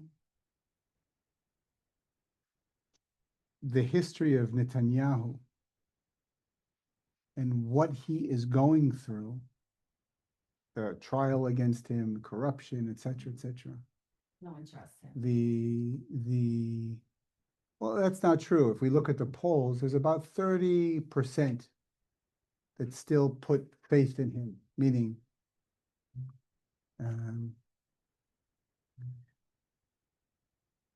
there seems to be a reality in which Israel feels this way, primarily because there is a disconnect between the events that unfolded and the inability of this government to own this travesty. And that's compounded with everything else. Now, if we add another layer of just pure politics of those who didn't vote for Likud or for the further right-wing political parties, or if you, even those who did vote, who look and say, well, wait a second, I voted for Likud, they might say, why is Ben Gvir, the head of Jewish Power, the name of his party, or Smotrich, who is polling it under the political threshold, and in our version of democracy, we have a parliamentary democracy, which is more like most democracies in the world, and yours is actually rather unique. But who's polling now beneath the political threshold, why are they the ones that are dictating, it seems, what Israel does and doesn't do? Now, having said all that, just because I'm paranoid doesn't mean people aren't trying to kill me. And I could go ahead and say it's all political, and I could even maybe suggest to Adi, you shouldn't volunteer for a combat unit because you're being guided by someone who's out for his personal gains and not for us. And yet I wouldn't do that because we don't yet have, I think, a place where we can sit back on our laurels and say, this is all theoretical, this is a poli-sci 101 class. There's real ramifications to decisions that are made, and currently, sadly, we don't have the luxury of just dealing with politics because we have people still with their weapons trained on us, even though I think I am vocaling what most Israelis, at least according to polls, believe, that even if we were to acknowledge that Hamas can come out of their tunnels and go like this, if it means they think they won, and we're strong enough to survive that, but we're not strong enough to survive if our hostages don't come home. And the only way to get them home, it seems, is the former. And yet, that doesn't mean we have thousands and thousands of Israelis who are saying, I won't go to serve. There are, in fact, Israeli soldiers who are saying after 400 days of reserve duty, I can't. My family is falling apart. I haven't seen my newborn. My business is destroyed. I've been fired from my job. And there are those who say, I can't. And that's without even dealing with the emotional, psychological. And then you have those who say all of those things and say, I'm going anyway, because my buddies are there. And we don't have a choice. Now, there is a small group, which we're starting to hear, that are saying, I am not going to refuse to serve in reserve duty, but I won't go back to Gaza to serve because I feel, they will say, I think just recently there was a big article in the New York Times. I feel as if us being in Gaza is actually bringing around the demise of our hostages and not saving them. I was a first sergeant. That's as far as I got, with 20 years of reserve duty under my belt, which ended when I was 40. I don't have a military perspective of what we can and can't do. We are in a conundrum.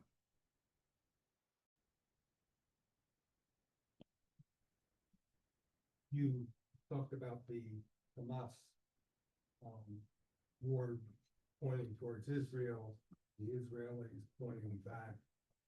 Could you tell me what the Israelis think about what I think are innocent Palestinians or Gazans caught in the middle who are Palestinians, according to our press, subjected to famine and terrible destruction and death.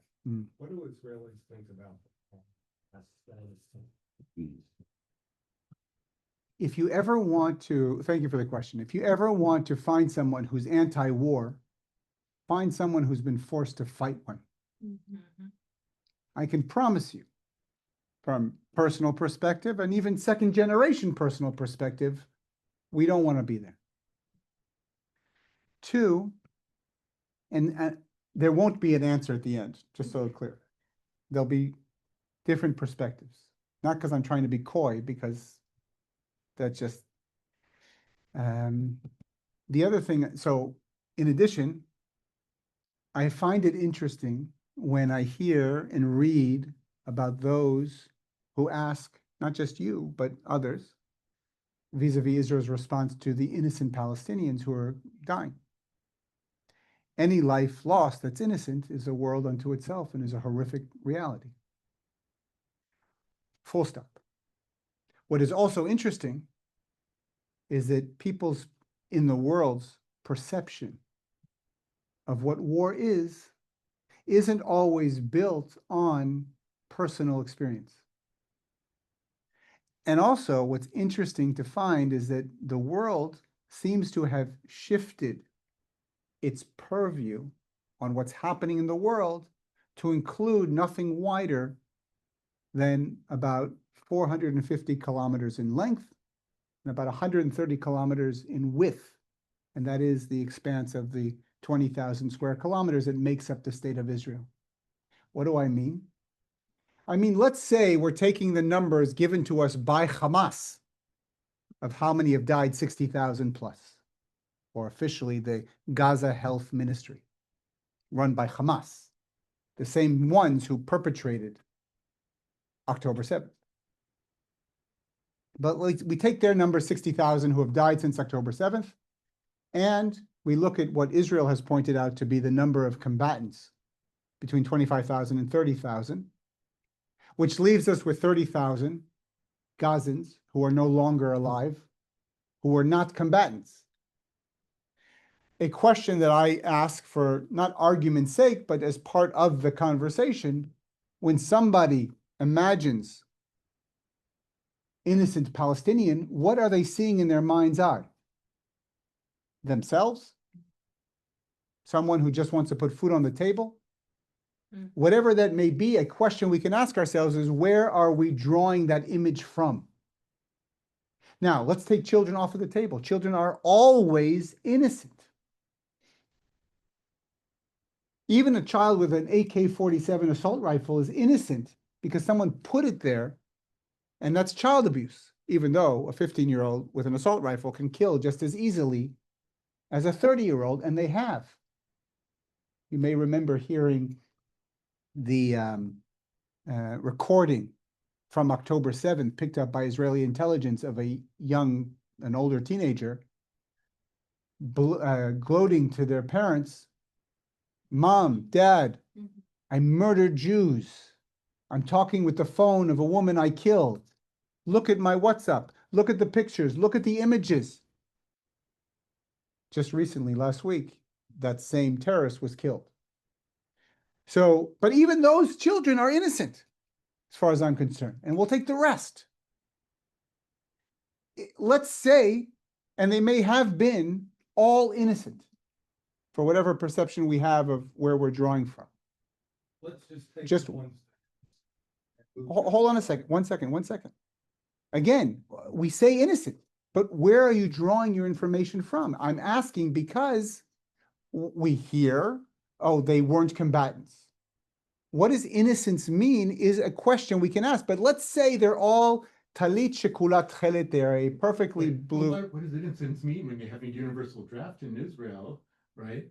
And so, and what does innocence mean when there's people, a population of Israel who calls for the death and destruction of all Palestinians, right?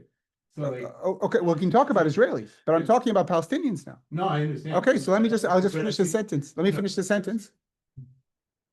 Let's say that they're all, they're saying talit shekulat, they're all a blue talis. I mean, they're all pure. And now I'm going to do something, and I need our collective agreement. I'm going to do something. I'm going to take our basic human instinct. I'm going to put it on the side, because it's interesting how on this particular topic, people feel very comfortable talking about the death of individuals as though it's a scoreboard. So as long as we're okay with that, I'll move forward, because I'm about to say something that shouldn't be said. But in this particular war, the ratio of combatant to innocent civilian is the best in the history of warfare. The best. Better than America does, than Russia does, than anybody in between. Now, we could say, so what? But then we have made a decision to ignore what war is. Are Israelis sad that innocent Palestinians are being killed? Yes, Israelis are sad when any innocent person is killed. However, I will add, Israelis haven't yet had a moment to be sad about their own families who have died. So there seems to be, and this is more surprising to me than I thought it would be, an assumption that Israelis should have the bandwidth to hold the pain of ourselves and the other in equilibrium. And we don't have that capability. I don't know if it's a human possibility. And as far as innocence, and yes, there are Israelis who are calling for the destruction of all of Gaza.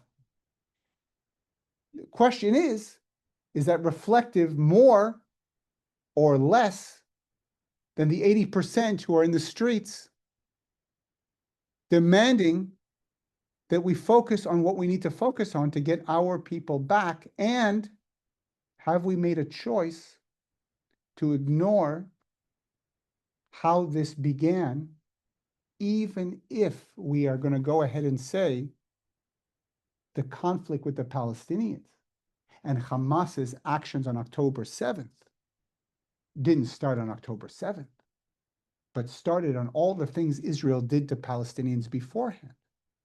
But if that is an argument that we are comfortable making, I think it's important that we decide what is, in fact, our starting point of that story.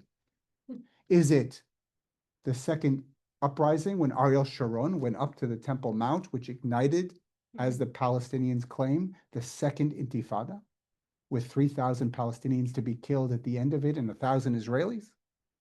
Or is it 1987 in the first Intifada, the first uprising? Or is it 1967 when Israel conquers the West Bank or liberates it, depending on your perspective? Or is it 1948 when the War of Independence saw a battle ensue that ultimately ended with not only more land than Israel would have received had the Arab world around accepted a partition plan that would have shared the land, but we also ended up with 600,000 Palestinian refugees. And those Palestinian refugees were created for three main reasons, I would say. One, because nobody wants to live around war. Two, because Arab countries around told those local Arabs, get out, you don't have to share, we'll destroy the Zionists and then you can come back. And three, because during that war, Israeli officers went in to mixed cities like Jaffa and Lod and Haifa and said to the local Arabs, listen, we don't have the time or the wherewithal to discern who's friend and who's foe. Jordan is that way, Egypt is that way, go. Meaning those were all, so what is our starting point? Are we looking at the riots against the Jews who were here in the 1920s by the Arabs? So what is our starting point? But so then the question is, what's the ending, right? So I'll ask a political question, because it doesn't seem like I won't say it doesn't seem like, the government has no end point. When you have no end point, or no political idea of how a war can end, it will just go on, right? And And at some point, and I think I'm gonna try to channel Jews who are becoming uncomfortable with the war, and Jews in America who are becoming uncomfortable with the war, is that it seems like the destruction is just happening for destruction, right? Because you see people in the square say this destruction is going to kill the hostages. And so a lot of people will say, well, it's just war for war's sake, right? And it seems that Hamas does not play the same threat, had the same threat as it did on October 6th, which the government ignored, right? And they killed 6 people 2 days ago, though, so it's not a Right, but those were threat. but that's not the militarized Hamas. Those are terrorists, Bank right? And so it's a Palestinians, different yeah. idea. That's a police action and not military bombardment, right? And so what is the hope for a resolution? I can tell you what the hope is. Yeah. The hope is that by November 25th, Adi doesn't have to go into a combat unit and give up 3, maybe 4 years of her life. I mean, So that's the hope. The hope is a reality, and I may channel here Golda Meir, who said very clearly when she was speaking, I think, to the president, to Nixon, or Johnson, one of them, that if the Arabs put down their weapons tomorrow, there's peace. If Israel does put down its weapons, there's no more Israel. Now, that on the one hand... Is that still true? 1 second, 1 second. That on the one hand is somewhat of a flippant answer that has a root in reality. But while we've clearly diminished Hezbollah's capabilities and Iran's capabilities and Hamas's capabilities, and to a certain extent the Houthis, and yet they continue to fire. One of the answers being given by Israelis, who even if they perceive there is extensive bombing happening that will actually put our hostages at risk, they are saying that there's a lesson learned, or should be learned, that if our enemies tell us their goal is to destroy us, which they continue to do, Israel needs to believe them. Now, we could be of the perception, which would be accurate, that we have seriously diminished their capabilities. And therefore, an argument could be made, well, therefore, it's worth the risk to end the war unilaterally. Whatever it will be, will be. As far as the end game goes, I, 1, don't have an answer. And 2, I can tell you what it isn't right now. Because I can tell you what it will be, or needs to be, down the road. And that is a Palestinian state next to an Israeli state. Because that is the only viable future for those living between the river and the sea, which has become somewhat of a catchphrase in the protests. And yet, since October 7, some may say since the second Intifada back in the early 2000s, when 2 groups of Israelis woke up, recognized they were lied to. Those on the right woke up and realized they were lied to, and they were told they could control another people. And those on the left woke up and recognized they were lied to when they were told that there's a partner for peace on the other side.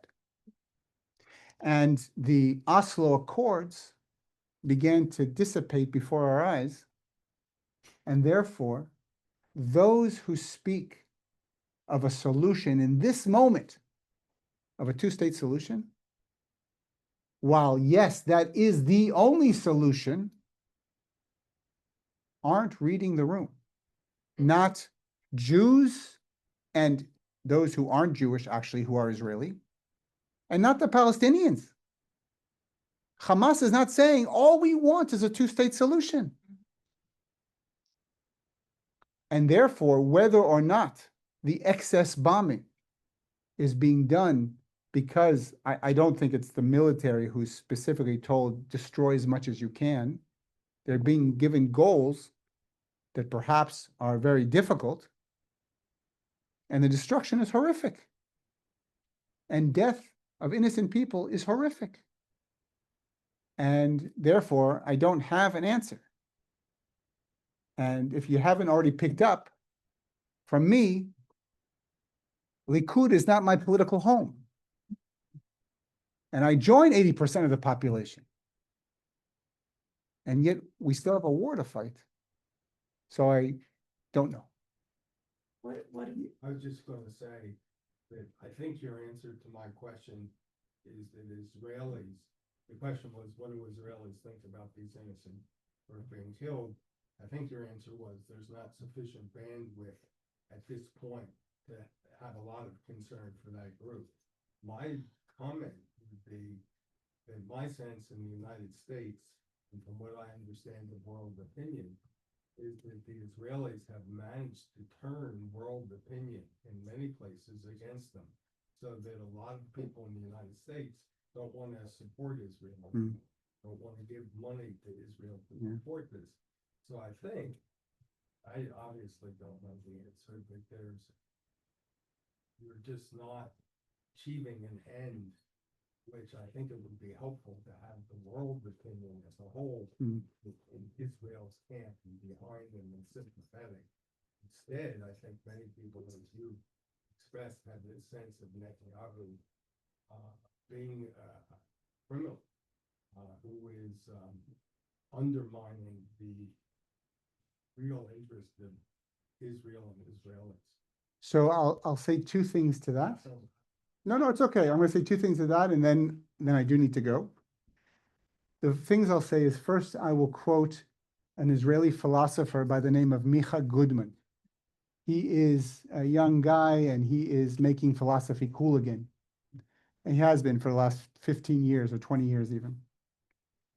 Even before the war, he said, and I think even more so now, is that Israel finds itself in a conundrum in which, on the one hand, it wants to be loved by the West, and it needs to be feared by the Middle East.